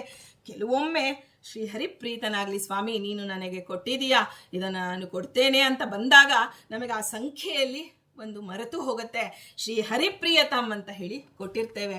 ಆದರೆ ನಮಗೆ ಪುಣ್ಯದ ಲಾಲಸೆಯಿಂದ ಮಾಡಿದ ಒಂದು ಕರ್ಮಗಳು ಪುನರ್ಜನ್ಮಕ್ಕೆ ಮೊಳಕೆಯೊಡೆಯುತ್ತೆ. ಆದರೆ ಜ್ಞಾನಿಯಲ್ಲಿ ಹಾಗಲ್ಲ. ಮನಸ್ಸು ರಾಗದ್ವೇಷದಿಂದ ಆಸಕ್ತವಾಗಿಲ್ಲ. ಚಂದನವನ್ನ ಲೇಪಿಸಿದವನು, ಬಾಚಿಯನ್ನು ಕತ್ತರಿಸಿದವನು ಎಲ್ಲರೂ ನನಗೆ ಸಮಾನರಾಗಿದ್ದಾರೆ. ಸರ್ವದಾ ನಾನು ಯಾವುದೇ ನಿಮಿತ್ತವಿಲ್ಲದೆ ಸುಖವನ್ನು ಅನುಭವಿಸ್ತೇನೆ ಅಂತ ಹೇಳಿ ರಾಜ ಹೇಳಿಕೊಳ್ತಾನೆ. ನಾನು ಚಿನ್ನವನ್ನು ಮಣ್ಣು ಹೆಂಟೆ ಎರಡನ್ನು ಸಮಾನವಾಗಿ ಕಾಣ್ತೇನೆ. ನನಗೆ ಪುರಂದರದಾಸರ ಒಂದು ಚರಿತ್ರೆಯಲ್ಲಿ ಕೇಳ್ತೇವೆ, ಎಲ್ಲವನ್ನ ತೊರೆದು ತುಳಸಿ ದಳವನ್ನು ಇಟ್ಟು ಇಡೀ ಮನೆಯನ್ನ ಕೃಷ್ಣಾರ್ಪಣ ಅಂತ ಹೇಳಿ ಹೊರಟಾಗ ಆ ಒಂದು ಅರಣ್ಯದಲ್ಲಿ ಬರ್ತಾ ಇರ್ತಾರೆ. ಆಗ ಪುರಂದರದಾಸರ ಹೆಂಡತಿ ಹೇಳ್ತಾಳೆ, ನನಗೆ ಯಾಕೋ ಭಯವಾಗ್ತಾ ಇದೆ. ಆಗ ಅವ್ರು ಹೇಳ್ತಾರೆ, ಏನೋ ಒಂದು ವಸ್ತುವನ್ನ ಮನೆಯಿಂದ ತಂದಿದೆಯಾ, ಅದಕ್ಕೆ ನಿನಗೆ ಭಯವಾಗ್ತಾ ಇದೆ. ಆಗ ಅವಳು ಏನೂ ತಂದಿಲ್ಲ ಸ್ವಾಮಿ, ಹೇಗಿದ್ದೆ ಹಾಗೆ ಬಂದೆ. ಅಂದರೆ ಹಿಂದೆ ಎಲ್ಲ ಒಂದು ನೀರಿನ ಒಂದು ಪಂಚಪಾತ್ರೆ ಅಂತ ಏನು ಹೇಳ್ತೀವಲ್ಲ, ಅದು ಒಂದು ಬೆಳ್ಳಿದು. ಆ ತನ್ನ ಗಂಡನಿಗಾಗಿ ನೀರು ಕುಡಿಯಲು ಅದನ್ನ ಇಟ್ಕೊಂಡಿರ್ತಾಳೆ. ಅವ್ರು ಹೇಳ್ತಾರೆ, ಅದನ್ನು ಬಿಸಾಕ್ಬಿಡು. ನೋಡಿ ಎಂಥ ವೈರಾಗ್ಯ. ಅದನ್ನ ಆ ಮಣ್ಣು ಹೆಂಟೆ, ಆ ಒಂದು ಬಂಗಾರದ ವಸ್ತು ಬೆಳ್ಳಿಯ ವಸ್ತುವನ್ನ ಮಣ್ಣು ಹೆಂಟೆ ಬಿಸಾಕು. ಆಗ ಅವಳಿಗೆ ನನಗೆ ಭಯ ಇಲ್ಲ ಸ್ವಾಮಿ, ನನ್ನಲ್ಲಿ ಏನೂ ಇಲ್ಲ, ದೇವ ನನ್ನ ರಕ್ಷಣೆಗೆ ಇದ್ದಾನೆ ಅನ್ನುವ ಜ್ಞಾನ ನನಗೆ ಬಂತು ಅಂತ ಅವಳು ಹೇಳಿಕೊಳ್ತಾಳೆ. ಹಾಗೆ ಈ ರಾಜ ಹೇಳ್ತಾನೆ, ನನಗೆ ಚಿನ್ನ ಮಣ್ಣಿನ ಹೆಂಟೆ ಎರಡೂ ಒಂದು ಸಮಾನವಾಗಿದೆ, ತ್ರಿದಂಡಿ ಸನ್ಯಾಸಿಗಳಿಗಿಂತ ನಾನು ವಿಶಿಷ್ಟನಾಗಿದ್ದೇನೆ. ಇದನ್ನ ಮಾರ್ಕ್ ಮಾಡ್ಕೊಳ್ಬೇಕು. ತ್ರಿದಂಡಿ ಅಂದ್ರೆ ಏನು? ತ್ರಿದಂಡ ಅಂದ್ರೆ ಮನಸ್ಸು, ದೇಹ, ಮಾತು, ಇವುಗಳಲ್ಲಿ ಹಿಡಿತ ಯಾರು ಸಾಧಿಸಿರ್ತಾರೋ ಅವರನ್ನ ತ್ರಿದಂಡಿ ಅಂತ ಕರೀತಾರೆ. ಹಾಗೆ ತ್ರಿದಂಡಿ ಸನ್ಯಾಸಿಗಳಿಗಿಂತ ವಿಶಿಷ್ಟನಾಗಿದ್ದೇನೆ ಅಂದ್ರೆ ಇವ್ರು ಹೇಳ್ಕೊತಾನೆ ತನ್ನ ಬಗ್ಗೆ, ನೀನು ಸನ್ಯಾಸಿನಿಯಾಗಿದೆಯಾ, ನೀನು ತ್ರಿದಂಡಿ ಆದ್ರೆ ನಾನು ವಿಶಿಷ್ಟನಾಗಿ ಗೃಹಸ್ಥಾಶ್ರಮದಲ್ಲಿದ್ದು ನಾನು ವಿಶಿಷ್ಟನಾಗಿ ಮೋಕ್ಷ ಮಾರ್ಗವನ್ನ ಅವಲಂಬಿಸಿದ್ದೇನೆ ಅಂತ ಹೇಳಿಕೊಳ್ತಾನೆ. ಆ ಮಹಾತ್ಮನಾದಂಥ ಪಂಚಶಿಖ ಅಂದ್ರೆ ಅವರ ಗುರುಗಳು ಕೇವಲ ಜ್ಞಾನ ಅಥವಾ ಕರ್ಮನಿಷ್ಠೆಯನ್ನು ಬಿಟ್ಟು ಎಲ್ಲವನ್ನೂ ಸಮಾನವಾಗಿ ಕಾಣುವಂತಹ ಮೂರನೆಯ ಮಾರ್ಗವನ್ನ ನನಗೆ ಉಪದೇಶ ಮಾಡಿದ್ದಾನೆ. ಹಾಗಾಗಿ ನನ್ನ ದೃಷ್ಟಿಯಲ್ಲಿ ಛತ್ರ, ಚಾಮರ, ತ್ರಿದಂಡ ಎಲ್ಲವೂ ಬಂಧಕಗಳೇ. ಹಾಗಾಗಿ ಎರಡರಲ್ಲಿಯೂ ಸಂಘದೋಷದಿಂದ ಮುಕ್ತಿ ಇಲ್ಲ. ಸಂಘದಿಂದ ನಮಗೆ ಮುಕ್ತಿ ಇಲ್ಲವೇ ಇಲ್ಲ. ಸಂಘದಿಂದ ದೋಷ ಉಂಟಾಗತ್ತೆ, ಆ ದೋಷದಿಂದ ನಮಗೆ ಇನ್ನೂ ಮುಕ್ತಿಯಾಗಿಲ್ಲ. ಆದ್ದರಿಂದ ಜ್ಞಾನವೇ ಮುಕ್ತಿಗೆ ಕಾರಣ ಹೊರತು ಆಶ್ರಮ ವಿಶೇಷಗಳಲ್ಲ. ನಾನೊಬ್ಬ ಗೃಹಸ್ಥ, ನಾನೊಬ್ಬ ಬ್ರಹ್ಮಚಾರಿ, ನಾನೊಬ್ಬ ವಾನಪ್ರಸ್ಥ, ನಾನೊಬ್ಬ ಸನ್ಯಾಸಿ, ನನಗೆ ಸಾಧನೆ ಇದೆಯಾ ಅಂತ ನಾವು ಪ್ರಶ್ನೆ ಮಾಡುವ ಹಾಗೆ ಇಲ್ಲ. ಯಾವ ಆಶ್ರಮಗಳು ಒಂದು ಜ್ಞಾನ ಪಡೆಯುವುದಕ್ಕೆ ಬಾಧಕವಾಗೋದಿಲ್ಲ. ಮೋಕ್ಷಕ್ಕೆ ಸಂಪತ್ತು ಬಂಧಕ, ದಾರಿದ್ರ್ಯ ಸಾಧನ ಅಂತ ನಾವು ಸಾಮಾನ್ಯವಾಗಿ ಹೇಳ್ತಾ ಇರ್ತೇವೆ. ಆದರೆ ರಾಜ ಹೇಳ್ತಾನೆ, ಮೋಕ್ಷಕ್ಕೆ ಸಂಪತ್ತು ಬಂಧಕವಲ್ಲ. ಹಾಗೆ ದರಿದ್ರ ಅನ್ನೋದು ಸಾಧನೆಗೆ ಸಾಧನೆ ಅಂತ ನಾವು ಹೇಳ್ತೀವಿ. ಅಂದ್ರೆ ಒಂದು ಬಡತನ ಬಂತು, ಅದರಿಂದ ಅವರಿಗೆ ವೈರಾಗ್ಯ ಬಂದು ಅವರು ಸಾಧನೆ ಮಾಡಿದ್ರು ಅಂತ ನಾವು ಮೇಲ್ನೋಟಕ್ಕೆ ಹೇಳ್ತಾ ಇರ್ತೀವಿ. ಆದ್ರೆ ಬಡತನವಾಗಲಿ ಸಿರಿತನವಾಗಲಿ ಯಾವುದು ನಮಗೆ ಬಂಧನ ಆಗಲಿ ಮೋಕ್ಷವಾಗಿ ತಂದುಕೊಡಲಿ. ಎಷ್ಟು ಜನ ಬಡ ಬ್ರಾಹ್ಮಣರು ಇರ್ತಾರೆ, ಎಷ್ಟು ಜನ ಬಡವರು ಇರ್ತಾರೆ. ಬಡವರಿಗೆಲ್ಲ ಜ್ಞಾನದ ಒಂದು ಮಾರ್ಗ ಸಿಗೋದಾದ್ರೆ ಎಲ್ಲರೂ ಬಡವರಾಗ್ಬಿಡ್ತಾರೆ, ಬೇಡಪ್ಪ ನಮಗೆ ಸಂಪತ್ತು ಅಂತ. ಆದರೆ ಹಾಗಲ್ಲ. ಅಥವಾ ಸಂಪತ್ತು ಇದೆ ಅಂತ ಹೇಳಿ ಸಾಧನೆ ಮಾಡ್ತೀವೋ, ಅವ್ರ ಹತ್ರ ಸಂಪತ್ತಿದೆ ಬೇಕಾದಂಗೆ ಸಾಧನೆ ಮಾಡ್ತಾರೆ ಅಂದ್ರೆ ಇಲ್ಲ. ಇದು ಯಾವುದು ಸಾಧನೆಗೆ ಕಾರಣ ಅಲ್ಲ. ಒಂದು ಜ್ಞಾನ, ಜೀವನ ಜ್ಞಾನವೇ ಅದಕ್ಕೆ ಕಾರಣ. ಅದರಿಂದ ಬಂಧನ ರಹಿತವಾದಂತಹ ಜೀವನ್ಮುಕ್ತನ ಸ್ಥಿತಿಯಲ್ಲಿ ನಾನಿದ್ದೇನೆ. ಮತ್ತು ಮಮತ್ವ, ಅಹಂ ಮಮತ್ವ ಅನ್ನೋ ಬಂಧನವನ್ನ ನಾನು ತ್ಯಾಗ ರೂಪವಾದಂತಹ ಕತ್ತಿಯಿಂದ ಕತ್ತರಿಸ್ತಾ ಇರ್ತೇನೆ. ಕ್ಷಣ ಕ್ಷಣಕ್ಕೂ ನಾನು ರಾಜ ಅಲ್ವಾ, ಕತ್ತಿಯನ್ನ ನಾನು ತ್ಯಾಗ ರೂಪವಾದಂತಹ ಕತ್ತಿಯಿಂದ ಅಹಂ ಮಮತೆಯ ಬಂಧನವನ್ನ ನಾನು ಕಳಚಿಕೊಳ್ತಾನೇ ಇರ್ತೇನೆ. ಅಂದ್ರೆ ಬರ್ತಾನೇ ಇರುತ್ತದು, ಕ್ಷಣ ಕ್ಷಣಕ್ಕೂ ಅದನ್ನ ಸಂಹಾರ ಮಾಡ್ತಾನೆ ಇರ್ತೇನೆ. ಹೀಗೆ ಜನಕ ಅವಳು ಆ ಸುಲಭೆಯ ಹತ್ರ ಇದನ್ನ ತನ್ನ ಮನಸ್ಸಿನಲ್ಲಿ ನೋಡಿ, ಆತ್ಮಗಳು ಮಾತನಾಡುವಂಥದ್ದು ವಿಶಿಷ್ಟವಾದಂತಹ ಒಂದು ಚರಿತ್ರೆ ಸುಲಭೆಯದು.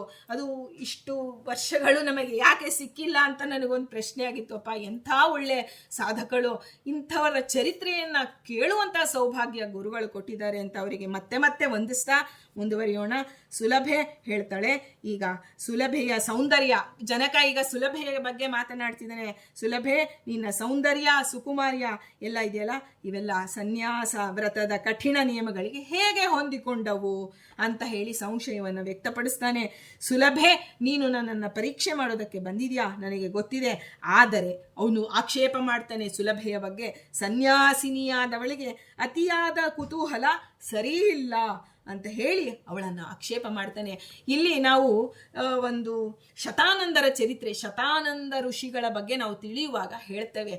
ಅಲ್ಲಿ ಒಂದು ಅಹಲ್ಯ ಗೌತಮರ ಮಕ್ಕಳು ಶತಾನಂದರು. ಅಲ್ಲಿ ಏನು ವಿಶ್ವಾಮಿತ್ರರು ರಾಮನನ್ನ ಕರೆದುಕೊಂಡು ಬಂದು ಜನಕ ಮಹಾರಾಜನ ಹತ್ರ ಬಂದಾಗ ಅಲ್ಲಿ ಶತಾನಂದರು ವಿಶ್ವಾಮಿತ್ರರನ್ನ ಒಂದು 10 ಬಗೆ ಪ್ರಶ್ನೆ ಮಾಡ್ತಾರೆ. ಆಗ ಕೊನೆಯಲ್ಲಿ ಆ ಒಂದೇ ಒಂದು ವಾಕ್ಯದಿಂದ ಉತ್ತರ ಹೇಳಿ, ಈ ಒಂದು ಜ್ಞಾನಿಗೆ ಇಂತಹ ಅತಿ ಕುತೂಹಲ ಒಳ್ಳೆಯದಲ್ಲ ಅಂತ ಹೇಳಿ ಅವತ್ತು ವಿಶ್ವಾಮಿತ್ರ ಹೇಳೋದನ್ನ ನಾವಿಲ್ಲಿ ನೆನಪಿಸಿಕೊಳ್ಳಬಹುದು. ಹಾಗೆ ಅವನು ಹೇಳ್ತಾನೆ, ಈ ಅತಿಯಾದ ಕುತೂಹಲ ನಿನಗೆ ಒಳ್ಳೆಯದಲ್ಲ. ಯಾಕೆ ನೀ ನನ್ನನ್ನು ಪರೀಕ್ಷೆ ಮಾಡಬೇಕು ಅಂತ ಹೇಳಿ. ಈಗ ಯಾರು ಏನೋ ನೀವು ಸ್ವಾಮಿ ನನ್ನ ಒಂದು ಓದಿದ್ದೇನೆ, ನೀವು ಪರೀಕ್ಷೆ ಕೊಡಿ ಅಂತ ಹೇಳಿದೆ ಬಂದಿಲ್ಲ. ಆದರೆ ನೀನು ನನ್ನನ್ನು ಪರೀಕ್ಷೆ ಮಾಡೋದಕ್ಕೆ ಬಂದಿದ್ದು ಅತಿ ಕುತೂಹಲದಿಂದಾಗಿ. ಅದರಿಂದ ಈ ಸನ್ಯಾಸ ಧರ್ಮವನ್ನು ನೀನು ರಕ್ಷಣೆ ಮಾಡಿಕೊಳ್ಳದೆ ತ್ರಿದಂಡವನ್ನು ಧರಿಸುವುದು ವ್ಯರ್ಥ ಅಂತ ಹೇಳಿ ನನ್ನ ಭಾವ. ಇದು ಒಂದೊಂದು ಮಾತುಗಳು ನಾವು ದಿನಗಟ್ಟಲೆ ನಾವು ಇದನ್ನು ಮನನ ಮಾಡಿದರೆ ನಮಗೆ ಅರ್ಥ ಆಗುತ್ತೆ. ಅವನು ಹೇಳ್ತಾನೆ, ಸನ್ಯಾಸ ಧರ್ಮವನ್ನು ರಕ್ಷಣೆ ಮಾಡ್ಕೋ, ನೀ ಮಾಡಿಕೊಂಡು ತ್ರಿಧರ್ಮ ಅಂದರೆ ತ್ರಿದಂಡಿ ಆಗು ನೀನು. ಆದರೆ ನೀನು ಇಷ್ಟು ತ್ರಿದಂಡಿ ಆಗಿದೆಯಾ, ಆದರೆ ಈ ಸನ್ಯಾಸ ಧರ್ಮವನ್ನು ನೀನು ರಕ್ಷಣೆ ಮಾಡಿಕೊಳ್ತಿಲ್ಲ. ಹಾಗಾಗಿ ಜೀವನ್ಮುಕ್ತನಾದವನು ಈ ರೀತಿ ವೇಷ ಮರೆಸಿಕೊಳ್ಳುವಂಥ ಅವಶ್ಯಕತೆ ಇಲ್ಲ. ಬ್ರಾಹ್ಮಣ ವರ್ಣ ಮತ್ತು ಸನ್ಯಾಸಾಶ್ರಮಕ್ಕೆ ವಿರುದ್ಧವಾಗಿ, ಅಂದರೆ ನೀನು ಬ್ರಾಹ್ಮಣ ವರ್ಣದವಳು ಸನ್ಯಾಸಾಶ್ರಮವನ್ನು ತೆಗೆದುಕೊಂಡಿದೆಯಾ, ಆದರೆ ನಾನೆಂಥವನು ಗೊತ್ತಾ, ಕ್ಷತ್ರಿಯನಾಗಿದ್ದೇನೆ, ಗೃಹಸ್ಥನಾಗಿದ್ದೇನೆ, ನನ್ನ ಮನಸ್ಸನ್ನು ನೀನು ವಶೀಕರಣ ಮಾಡೋದಕ್ಕೆ ಬಂದಿದೆಯಲ್ಲ, ಅದು ಒಂದು ಅಪರಾಧ ಅಂತ ಹೇಳಿಬಿಡ್ತಾನೆ. ಹಾಗೆ ಇದರಿಂದ ಏನಾಗುತ್ತೆ ಗೊತ್ತಾ, ವರ್ಣಾಶ್ರಮ ಒಂದು ಸಂಕರಗಳು ಉಂಟಾಗತ್ತೆ. ನೋಡಿ, ಅವರವರ ಅಭಿಪ್ರಾಯ ವ್ಯಕ್ತಪಡಿಸುವುದಕ್ಕೆ ಎಲ್ಲರಿಗೂ ಒಂದು ಉಚಿತವಾದಂತಹ ಒಂದು ಇದಿತ್ತು. ಎಲ್ಲರೂ ಸ್ತ್ರೀ ಆಗಲಿ ಪುರುಷರಾಗಲಿ ಅವರಿಗೆ ಅಧಿಕಾರ ಇತ್ತು. ಅದು ತನ್ನ ಒಂದು ಏನು ಹೇಳ್ತಾನೆ ಅದನ್ನು ಹೇಳ್ತಾ ಇದ್ದಾನೆ. ಇದರ ಜೊತೆಗೆ ನೋಡಿ, ಗೋತ್ರ, ನಿನ್ನ ಗೋತ್ರ ಬೇರೆ, ನನ್ನ ಗೋತ್ರ ಬೇರೆ, ಗೋತ್ರ ಮತ್ತು ಧರ್ಮ ಸಂಕರ ಉಂಟಾಗತ್ತೆ. ಹೀಗೆ 4 ದೋಷಗಳನ್ನು ಸುಲಭೆಯಲ್ಲಿ ಜನಕ ಎತ್ತಿ ತೋರಿಸ್ತಾ ಇದ್ದಾನೆ. ಆಗ ಆ ಸುಲಭೆಗೆ ಇಡೀ ಸಭೆಯನ್ನು ಒಂದು ಜಯ ಅಂದರೆ ಅವರೆಲ್ಲರನ್ನ ವಶಪಡಿಸ್ಕೊಂಡಿರ್ಬೋದು, ಆದರೆ ನನ್ನ ಮನಸ್ಸನ್ನು ನೀನು ವಶಪಡಿಸ್ಕೊಳ್ಳೋ ಇಚ್ಛೆಯೇ ತಪ್ಪು ಅಂತ ಹೇಳಿ ಜನಕ ರಾಜ ಅವಳಿಗೆ ಹೇಳ್ತಾನೆ. ಆಗ ತಾನು ಅವಳ ನಿನ್ನ ಆಗಮನಕ್ಕೆ ನೀನು ಏನು ಕಾರಣ ಕೊಡ್ತೀಯ ಕೊಡು ಅಂತ ಹೇಳಿ ಸುಲಭೆಗೆ ಮಾತು ಕೊಡ್ತಾನೆ. ಅಂದರೆ ಸುಲಭೆ, ನೀನು ಮಾತನಾಡು, ನಿನ್ನ ಒಂದು ಮನಸ್ಸಿನ ಒಂದು ಏನು ವಿಚಾರಗಳಿದೆ ಅದನ್ನು ನಾನು ಕೇಳೋದಕ್ಕೆ ಉತ್ಸುಕನಾಗಿದ್ದೇನೆ. ತನ್ನ ಮಾತುಗಳನ್ನು ಹೇಳಿಕೊಂಡ. ಆಗ ಈಗ ಸುಲಭೆ ಮಾತನಾಡ್ತಿದ್ದಾಳೆ. ರಾಜ ಇಷ್ಟೆಲ್ಲ ಮಾತನಾಡಿದರೆ ಅವಳು ವಿಚಲಿತಳೆ ಆಗಿಲ್ಲ. ಸುಲಭೆ ಅವಳು ಆ ವಾಗ್ದೋಷ ಬುದ್ಧಿದೋಷಗಳಿಂದ ರಹಿತವಾದಂತಹ ಇಂತಹದೇ ಗುಣಗಳಿಂದ ಕೂಡಿದ ವಾಕ್ಯಗಳ ಅರ್ಥ, ಪ್ರಾಮಾಣಿಕ ನಿರ್ಣಯ, ಈ ಎಲ್ಲವನ್ನ ಪ್ರಯೋಜನ ಎಲ್ಲವನ್ನ ವಿವರಿಸಿದ್ದಾನೆ ಜನಕ. ಅದರಿಂದ ಅವಳು ತನ್ನನ್ನು ತಾನು ಸಮರ್ಥನೆ ಮಾಡಿಕೊಳ್ತಾ ಇದ್ದಾಳೆ. ನಾನು ಮೊದಲೇ ಹೇಳಿದೆ, ಇದು ವಾಕ್ಯಾರ್ಥ ಪ್ರಾರಂಭವಾಗಿದೆ. ತನ್ನ ಒಂದು ಇದನ್ನ ವಾಕ್ಯಗಳನ್ನು ತಾನು ಮಂಡನೆ ಮಾಡಿದ ಜನಕ. ಇವಳು ತಾನು ಮಂಡನೆ ಮಾಡ್ತಿದ್ದಾಳೆ. ಅವನು ಏನೇನು ದೋಷಗಳು ಹೇಳಿದ್ನೋ ಅದನ್ನೆಲ್ಲ ಖಂಡಿಸ್ತಾ ಇದ್ದಾಳೆ ಇವಳು. ಅಂದರೆ ಆ ರೀತಿಯ ಜ್ಞಾನ ಅವಳು ಪಡೆದಿದ್ಲು ಅಂತ ತಿಳಿಬೇಕು. ಈಗ ಮೊದಲಿಗೆ ಅವಳು ಪ್ರಶ್ನೆ ಪ್ರಾರಂಭ ಮಾಡ್ತಾಳೆ ತನ್ನ ಮಾತನ್ನ. ನೀನು ಮೊದಲು ಏನು ಕೇಳಿದ್ಯಪ್ಪ ಜನಕ, ನೀನು ಯಾರು ಅಂತ ನನ್ನನ್ನು ಕೇಳಿದ್ಯಾ. ಹಾಗಾಗಿ ಆತ್ಮಕ್ಕಿಂತ ಪ್ರತ್ಯೇಕವಾದ ನಾನು ಯಾರು ಗೊತ್ತಾ, ಆತ್ಮಕ್ಕಿಂತ ಪ್ರತ್ಯೇಕವಾದ ಇಂದ್ರಿಯಗಳು, ವಿಷಯಗಳು, ಮನಸ್ಸು, ಬುದ್ಧಿ, ಸತ್ವ, ಅಹಂ, ವಾಸನೆ, ಸುಖ ದುಃಖ, ದ್ವಂದ್ವಗಳು, ಕಾಲ ಮೊದಲಾದ ಆ ಎಲ್ಲರ ಸಮೂಹವಾದಂತಹ ಶರೀರದ ಉತ್ಪತ್ತಿಯನ್ನು ಮೊದಲಿಗೆ ಅವಳು ವರ್ಣಿಸ್ತಾಳೆ. ನಾವು ವಾದಿರಾಜರು ನಮಗೆ ಪಂಚೀಕರಣ ಆಟದಲ್ಲಿ ನಮ್ಮ ದೇಹ ಹೇಗೆ ಒಂದು ಉತ್ಪತ್ತಿ ಆಯಿತು ಅನ್ನೋದನ್ನೆಲ್ಲ ವಿವರವಾಗಿ ತಿಳಿಸಿಕೊಟ್ಟಿದ್ದಾರೆ. ಅದನ್ನು ಅವಳು ಸುಲಭೆ ಅಂದೇ ಅವಳು ವರ್ಣಿಸಿದ್ದಾಳೆ. ಅದನ್ನು ಜನಕನನ್ನು ಅವಳು ಕೇಳ್ತಾಳೆ, ನಿನ್ನಲ್ಲಿಯೂ ಬೇರೆಯವರ ಆತ್ಮ ಸ್ವಾಮ್ಯವನ್ನು ನೀನು ಒಪ್ಪುವುದಾದರೆ, ಈಗ ನೀನೇನು ಹೇಳಿದೆ, ಆತ್ಮ ಅಂದರೆ ನೀನು ನನ್ನನ್ನು ಬಂದು ನನ್ನ ಮನಸ್ಸಿನೊಳಗೆ ಬುದ್ಧಿಯೊಳಗೆ ಮಾಡೋದು ಅದು ತಪ್ಪು, ವರ್ಣ ಸಂಕರ ಧರ್ಮ ಸಂಕರ ಆಗತ್ತೆ, ವರ್ಣಾಶ್ರಮ ಸಂಕರ ಆಗತ್ತೆ ಅಂತ ನೀನು ಹೇಳಿದೆಯಲ್ಲ, ಅದಕ್ಕೆ ಅರ್ಥವೇ ಇಲ್ಲ ಅಂತ ಹೇಳಿಬಿಡ್ತಾಳೆ. ಯಾಕೆ ಅಂತ ಹೇಳಿದ್ರೆ, ರಾಜ್ಯಭಾರವೆಂಬ ವ್ಯವಹಾರ ಜೀವನ್ಮುಕ್ತಿ ಯಾವತ್ತೂ ಒಟ್ಟಿಗೆ ಒಂದು ಹೊಂದಲಾರದು ಅಂತ ಹೇಳಿ ಅವಳು ಪ್ರತಿಪಾದನೆ ಮಾಡ್ತಾ ಇದ್ದಾಳೆ. ಆದರೆ ನೀನು ಏನೇ ಕರ್ತವ್ಯವನ್ನು ಮಾಡು, ನಿನಗೆ ಕರ್ತವ್ಯ ಅನ್ನೋದೊಂದಿದೆ, ನೀನು ಜೀವನ್ ಮುಕ್ತ ಅಲ್ಲ. ಆದರೆ ಈ ಒಂದು ಕರ್ತವ್ಯದಿಂದ ವಿಮುಕ್ತಿ ಪಡೆಯೋದಕ್ಕೆ ಯಾರಿಗೂ ಸಾಧ್ಯ ಇಲ್ಲ. ಈಗ ನೋಡಿ, ಜ್ಞಾನಿಗಳ ವಿಷಯದಲ್ಲಿ ತಪಸ್ಸು ಮಾಡುವಾಗ ಅಪರೋಕ್ಷ ಜ್ಞಾನಿ ಅಲ್ಲಿ ಸಮಾಧಿ ಅವಸ್ಥೆಗೆ ಹೋದರೆ ಅವನಿಗೆ ಯಾವ ಕರ್ತವ್ಯವೂ ಇಲ್ಲ. ಆದರೆ ಸಮಾಧಿ ಅವಸ್ಥೆಯಿಂದ ಅವನು ಹೊರಗಿದ್ದಾಗ ಕೇವಲ ತಪಸ್ಸು ಮಾಡ್ತೇನೆ, ದೇವರ ನಾಮಸ್ಮರಣೆ ಮಾಡ್ತೇನೆ ಅಂದರೆ ಅವನಿಗೂ ಸಕಾಲಕ್ಕೆ ಸಂಧ್ಯಾ ವಂದನೆ, ಏನೇನು ಬ್ರಾಹ್ಮಣನಿಗೆ ಏನೇನು ಹೇಳಿದೆಯೋ ಅದೆಲ್ಲವನ್ನು ಅವನು ಮಾಡಲೇಬೇಕು. ಇದನ್ನು ನಾವು ಪರೀಕ್ಷಿತ್ ನಾವೊಂದು ಪ್ರಸಂಗದಲ್ಲಿ ಕೇಳ್ತೇವೆ. ಅಸಂಪ್ರಜ್ಞಾತ ಸ್ಥಿತಿಗೆ ಹೋದಂತಹ ಶಮೀಕರನ್ನ ಆ ರಾಜ ಅವಮಾನ ಮಾಡಿದ. ಅಂದರೆ ಅಸಂಪ್ರಜ್ಞಾತ ಸಮಾಧಿಗೆ ಹೋದಾಗ ನಮಗೆ ಕರ್ತವ್ಯ ಇರೋದಿಲ್ವೇ ಹೊರತು, ನಾವು ಈ ರಾಜ್ಯಭಾರ ಮಾಡ್ತಿರುವಾಗ ನಿನಗೆ ಎಲ್ಲ ಕರ್ತವ್ಯ ಬಂಧನಗಳಿಂದ ನೀನು ಇದೆಯಾ. ಹಾಗಾಗಿ ಜೀವನ್ಮುಕ್ತಿ ಹಾಗೂ ಈ ಕರ್ತವ್ಯದ ಒಂದು ಬಂಧನ ಎರಡೂ ಒಂದಕ್ಕೊಂದು ಹೊಂದಲಾರದು. ಅದನ್ನು ಮೊದಲಿಗೆ ನೀನು ತಿಳಿದುಕೋ. ರಾಜನಾದ ಜನಕ ಜೀವನ್ಮುಕ್ತನಾಗೋದಕ್ಕೆ ಸಾಧ್ಯವೇ ಇಲ್ಲ. ಅವಳು ಹೇಳ್ತಾಳೆ, ಅದನ್ನು ಅಂಡರ್ಲೈನ್ ಮಾಡಿ ಬರ್ಕೊಳ್ಬೇಕು. ರಾಜನಾದಂತಹ ಒಂದು ಜನಕ ಜೀವನ್ಮುಕ್ತ ಆಗೋದಕ್ಕೆ ಸಾಧ್ಯವೇ ಇಲ್ಲ. ಯಾಕೆಂದ್ರೆ ರಾಜ ಅನ್ನೋದ್ರಲ್ಲೇ ಅವನ ಕರ್ತವ್ಯ ನಮಗೆ ತಿಳಿಸಿಕೊಡ್ತಾಳವಳು. ರಾಜ ಅಂದಮೇಲೆ ಪ್ರಜೆಗಳನ್ನು ಸಂರಕ್ಷಣೆ ಮಾಡಬೇಕು, ಪ್ರಜೆಗಳಿಗೆ ಏನು ಬೇಕೋ ಪ್ರಜೆಗಳನ್ನು ತನ್ನ ಮಕ್ಕಳಂತೆ ಕಾಣಬೇಕು, ಶತ್ರುಗಳು ಬಂದರೆ ಅವರೊಡನೆ ಯುದ್ಧ ಮಾಡಿ ಪ್ರಜೆಗಳಿಗೆ ಕ್ಷೇಮ ಉಂಟು ಮಾಡಬೇಕು. ಹೀಗೆ ನಾನಾ ವಿಧವಾದಂಥ, ಆಮೇಲೆ ತನ್ನ ಒಂದು ವಂಶವನ್ನು ಮುಂದುವರಿಸೋದ್ರ ಬಗ್ಗೆ, ಅಂದರೆ ಉತ್ತರಾಧಿಕಾರಿ ಯಾರು ಅನ್ನೋದನ್ನು ಅದಕ್ಕಾಗಿ ಅವನು ಗಮನ ಕೊಡಬೇಕು. ಹೀಗೆ ನೂರಾರು ಬಗೆಯ ಕರ್ತವ್ಯಗಳು ಇರುತ್ತೆ ಅವನಿಗೆ. ಆ ಜೀವನ್ಮುಕ್ತನಿಗೆ ಅದು ಯಾವ ಕರ್ತವ್ಯವೇ ಇರಲ್ಲ. ಅಸಂಪ್ರಜ್ಞಾತ ಸ್ಥಿತಿಗೆ ಹೋದಾಗ ಜೀವ ಮುಕ್ತನಾಗ್ತಾನೆ ಹೊರತು ಇಲ್ಲಿದ್ದಾಗ ಅವನು ಕರ್ತವ್ಯದಿಂದ ಬಂಧಿತನಾಗೇ ಇರ್ತಾನೆ. ಹಾಗಾಗಿ ಸಮಸ್ತ ಭೂಮಂಡಲದ ಚಕ್ರಾಧಿಪತಿ ಆಗಿರ್ಬೋದು ನೀನು, ಆದರೆ ನೀನಿರುವ ಜಾಗ ಪರಿಮಿತವಾದದ್ದು. ಜಗನ್ನಾಥದಾಸರು ಅದನ್ನು ಹೇಳಿದ್ದನ್ನು ಕ್ಷಣ ಕ್ಷಣಕ್ಕೂ ನಾವು ಸ್ಮರಣೆ ಮಾಡಬೇಕು. ಜೀವ ಎಲ್ಲಿದ್ದಾನೆ ದೇಹದಲ್ಲಿ? ಮಧ್ಯನಾಡಿಯ ಮಧ್ಯದಲ್ಲಿ ಹೃತ್ಪದ್ಮ ಮೂಲದಿ ಮೂಲಪತಿ ಪದ ಪದ್ಮ ಮೂಲದಲ್ಲಿಪ್ಪ ಪವನನ ಪಾದ ಮೂಲದಲ್ಲಿ ಪೊದ್ದಿಕೊಂಡಿಯ ಜೀವ ಲಿಂಗ ಅನಿರುದ್ಧ ದೇಹ ವಿಶಿಷ್ಟನಾಗಿ ಕಪರ್ದಿ ಮೊದಲಾದ ಮರರೆಲ್ಲರೂ ಕಾದುಕೊಂಡಿಹರು ಅಂತ ಹೇಳ್ತಾರೆ. ನೋಡಿ, ಒಂದೊಂದು ಮಾತುಗಳು ಆ ವೇದದಿಂದ ಅವಳು ಸುಲಭ ಹೇಳಿದ್ದನ್ನು ಜಗನ್ನಾಥದಾಸರು ಸರಳವಾಗಿ ನಮಗೆ ಹೇಳಿಕೊಟ್ರೆ, ನಮಗೆ ಅದು ಏನೋ ಬಿಡಿ ಕನ್ನಡದಲ್ಲಿದೆ ಅಂತ ಹೇಳಿ ನಾವು ಉದಾಸೀನ ಮಾಡಿದ್ರೆ, ಹಾಗಂದ್ಬಿಟ್ಟು ನೋಡಿ, ಅದು ಮೂಲ ಯಾವತ್ತು ಮೂಲವೇ ಆಯ್ತಾ. ನಾವು ಕನ್ನಡ ನಮಗಾಗಿ ಅವರು ಹೇಳಿಕೊಡ್ತಾರೆ, ಅಲ್ಲಿ ಒಳಗಿರೋ ಸಾರಾಂಶ ನಮ್ಮ ಮನಸ್ಸಿಗೆ ಬರಬೇಕು. ಹೀಗೆ ಅವಳು ಸುಲಭ ಹೇಳ್ತಾಳೆ, ನೀನು ಇರುವ ಜಾಗ ಪರಿಮಿತವಾಗಿದೆಯಪ್ಪ, ಅದು ನಿನಗೆ ಸ್ವಾತಂತ್ರ್ಯವೇ ಇಲ್ಲ, ನೀನು ಅಸ್ವಾತಂತ್ರ್ಯ, ಎಲ್ಲ ಜೀವರು ಅಸ್ವಾತಂತ್ರ್ಯರು. ಹೇಗೆ? ಈಗ ರಾಜನಾಗಿದೆಯಾ, ನಾವು ಆ ಒಂದು ಮಾತು ಕೂಡೋದಿಲ್ಲ, ನಾವೀಗ ಒಂಚೂರು ಅದನ್ನು ವಿಮರ್ಶೆ ಮಾಡಬೇಕು. ಹೇಗೆ ಅವಳು ಸುಲಭ ಹೇಳಿದ್ಲು, ನೀನು ಆ ಒಂದು ನಿನಗೆ ಸ್ವಾತಂತ್ರ್ಯ, ಯಾಕೆಂದ್ರೆ ರಾಜ ಅಂದಮೇಲೆ ಎಲ್ಲರೂ ಅವನ ಮಾತು ಕೇಳ್ತಾರೆ, ಅವನಿಗೆ ಸ್ವತಂತ್ರ ಇದೆ ಅಲ್ವಾ. ಯಾಕೆ ಅವಳು ಹಾಗೆ ಹೇಳ್ತಾಳೆ ಅಂದರೆ, ಅವಳು ಹೇಳ್ತಾಳೆ ಎರಡು ರೀತಿಯಲ್ಲಿ. ಮೊದಲು ನೀನು ಅಸ್ವಾತಂತ್ರ್ಯ ಜೀವ, ಇದನ್ನು ಜಗನ್ನಾಥದಾಸರು ಹೇಳ್ತಾರೆ. ರಾಜ ಒಳಗಡೆ ಹೊಟ್ಟೆ ಒಳಗಿರ್ತಾನ, ಗರ್ಭಿಣಿ ಸ್ತ್ರೀ ತಾಯಿಯ ರಾಜಮಾತೆಯ ಹೊಟ್ಟೆಯಲ್ಲಿದ್ದಾಗ ಅವನನ್ನು ರಾಜ ಅಂತ ಕರೀತಾರ, ಅವನು ದೇಹ ಬಿಟ್ಟ ಮೇಲೆ ಅವನನ್ನು ಆ ದೇಹವನ್ನು ರಾಜ ಅಂತ ಕರೀತಾರ. ಹೀಗೆ ಒಂದೊಂದು ಉದಾಹರಣೆಗಳಿಂದ ನಮಗೆ ಹೇಳಿಕೊಟ್ಟಿದ್ದಾರೆ. ಇಲ್ಲಿ ಸುಲಭ ಹೇಳ್ತಾಳೆ, ಏನು ನಿನಗೆ ಸ್ವಾತಂತ್ರ್ಯವಿಲ್ಲ. ಒಂದು, ನೀ ಹೇಳಿದಂತೆ ಎಲ್ಲರೂ ಕೇಳಬಹುದು, ಆದರೆ ಮಂತ್ರಿಗಳಿಂದ ಹಿಡಿದು ಯಾಚಕರವರೆಗೂ ಎಲ್ಲರೂ ನಿನ್ನನ್ನು ಸುತ್ತುಗಟ್ಟಿರ್ತಾರೆ. ನೀನು ಎಲ್ಲೂ ಅವರನ್ನು ಬಿಡಿಸಿಕೊಂಡು ರಾಜ ಅನ್ನುವುದೇ ನಿನಗೆ ಅಸ್ವಾತಂತ್ರ್ಯ ಅಂತನ್ನುವ ಅರ್ಥವನ್ನು ಹೊರಡಿಸುತ್ತೆ. ಯಾಕೆಂದರೆ ಅವರೆಲ್ಲರೂ ನಿನ್ನ ಮೇಲೆ ಡಿಪೆಂಡ್ ಆಗಿರ್ತಾರೆ, ನೀನು ಅವರಿಂದ ಕಳಚಿಕೊಳ್ಳಲು ಸಾಧ್ಯವೇ ಇಲ್ಲ.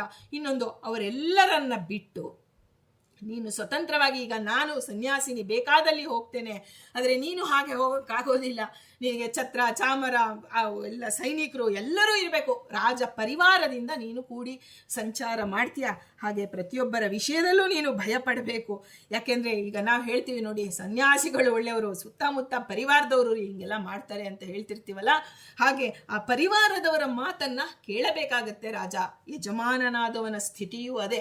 ಮನೆಯಲ್ಲಿ ಅವರವರ ಮನೆಯಲ್ಲಿ ಅವರವರೇ ರಾಜರಾಗಿರ್ತಾರೆ, ಆದರೂ ಅವರ ಮನೆಯಲ್ಲಿ ಒಬ್ಬರು ಹೇಳಿದಂತೆ ಇನ್ನೊಬ್ಬರು ಯಜಮಾನನೇ ಆಗಿರಬಹುದು ಅವನು, ಆದರೆ ಎಲ್ಲರ ವಿರುದ್ಧ ಅವನು ಹೋಗೋದಕ್ಕೆ ಆಗೋದಿಲ್ಲ, ಯಾವ ನಿರ್ಣಯ ತಗೊಳ್ಳೋದಕ್ಕೂ ಆಗೋದಿಲ್ಲ. ಅದರಿಂದ ಆ ರಾಜನಷ್ಟೇ ಸುಖ ದುಃಖಗಳು ಎಲ್ಲರಿಗೂ ಇರುತ್ತೆ. ರಾಜ್ಯಾಧಿಕಾರವನ್ನು ವಹಿಸಿಕೊಂಡ ಮೇಲೆ ಅತ್ಯಂತವಾದಂತಹ ಶಾಂತಿ, ಆ ಕರ್ತವ್ಯ ಕರ್ಮಗಳಿಂದ ನಮಗೆ ಶಾಂತಿ ಸಿಗೋದಿಲ್ಲ, ಜ್ಞಾನದಿಂದಲೇ ಶಾಂತಿ ಸಿಗೋದು ಅಂತ ಹೇಳಿ, ಆ ನಾನು ನಿನ್ನ ಆ ಒಂದು ದುಃಖವನ್ನು ಉಂಟು ಮಾಡುವಂತಹ ನೀನು ಮಾಡುವ ಕರ್ಮಗಳನ್ನು ಸಾವಿರ ನಾನು ಸಂಖ್ಯೆಯಲ್ಲಿ ಪಟ್ಟಿ ಮಾಡಿಕೊಡ್ತೀನಿ, ಬೇಕಾದರೆ ನಾನು ಅಷ್ಟು ಸಮರ್ಥಳಿದ್ದೇನೆ ಅಂತ. ಇದು ಅಹಂಕಾರದ ಮಾತುಗಳಲ್ಲ, ತನ್ನ ವಿದ್ಯೆಯಿಂದ ಹೇಗೆ ಭೀಮಸೇನ ದೇವರು ಹೇಳ್ತಾರೆ, ನನ್ನ ಒಂದು ವೇದವ್ಯಾಸರ ಒಂದು ಇದರಲ್ಲಿ ಬರುತ್ತೆ, ಅದನ್ನು ಮುಂದೆ ನೋಡೋಣ. ಹೇಳ್ತಾ ಹೋದರೆ ಇದು ಸುಲಭೆಯನ್ನು ನಾವು ಹೇಳೋದಕ್ಕಾಗೋದಿಲ್ಲ. ಈ ಸನ್ಯಾಸಿನಿಯಾದ ಮೇಲೆ ಅವಳು ತನ್ನ ಬಗ್ಗೆ ಹೇಳ್ಕೊತಾಳೆ, ಸನ್ಯಾಸಿನಿಯಾದ ನನಗೆ ಈ ದೇಹದ ಮೇಲೆ ಕಿಂಚಿತ್ತೂ ಆಸಕ್ತಿ ಇಲ್ಲ. ಯಾಕೆಂದರೆ ನಾನು ತ್ರಿದಂಡಿ, ಮನಸ್ಸು ದೇಹ ಮಾತು ಈ ಎಲ್ಲವೂ ನನಗೆ ದೇವ ಕೊಟ್ಟಿದ್ದು, ದೇವನದು ಅಂತ ಹೇಳಿ. ಈಗ ನಾವು ಇನ್ನೊಬ್ಬರ ಮನೆಯಲ್ಲಿದ್ದಾಗ ಯಾವ ವಸ್ತುವಿನ ಮೇಲೂ ಅದೇನೋ ಬಿದ್ದಿರತ್ತೆ, ಚೆಲ್ಲಿರತ್ತೆ, ಯಾವುದಕ್ಕೂ ನಾವು ತಲೆ ಕೆಡಿಸ. ಅದೇ ನಮ್ಮ ಮನೆಯಲ್ಲಿ ಆ ರೀತಿ ಇದ್ರೆ, ಅಯ್ಯೋ ಇದನ್ನು ತೆಗೆದಿಡ್ಬೇಕಪ್ಪ, ಅದನ್ನು ಹೀಗೆ ಬಿಡಬೇಕು, ಇದು ಏನೋ ಚೆಲ್ಲೋಯ್ತು, ಅಯ್ಯೋ 1 kg ತುಪ್ಪ ಚೆಲ್ಲೋಯ್ತು ಅಂತ ಎಷ್ಟು ಸಂಕಟ ಪಡ್ತೀವಿ. ಇನ್ನೊಬ್ರು ಮನೆಯಲ್ಲಿ 10 kg ತುಪ್ಪದ ಒಂದು ಇದು ಬಿದ್ದೋದ್ರು, ಅಯ್ಯೋ ಬಿದ್ದೋಯ್ತು ಬಿಡಿ, ಅದು ಯಾರೋ ಕೆಲಸದವ್ರು ಕ್ಲೀನ್ ಮಾಡ್ತಾರೆ ಅಂತ ಬಿಟ್ಟು ಬರ್ತೀವಿ. ಅಂದರೆ ನೋಡಿ, ನಾನು ನನ್ನದು ಅನ್ನೋದೇ ನನಗೆ ಈ ಒಂದು ಬಂಧನಕ್ಕೆ ಕಾರಣ.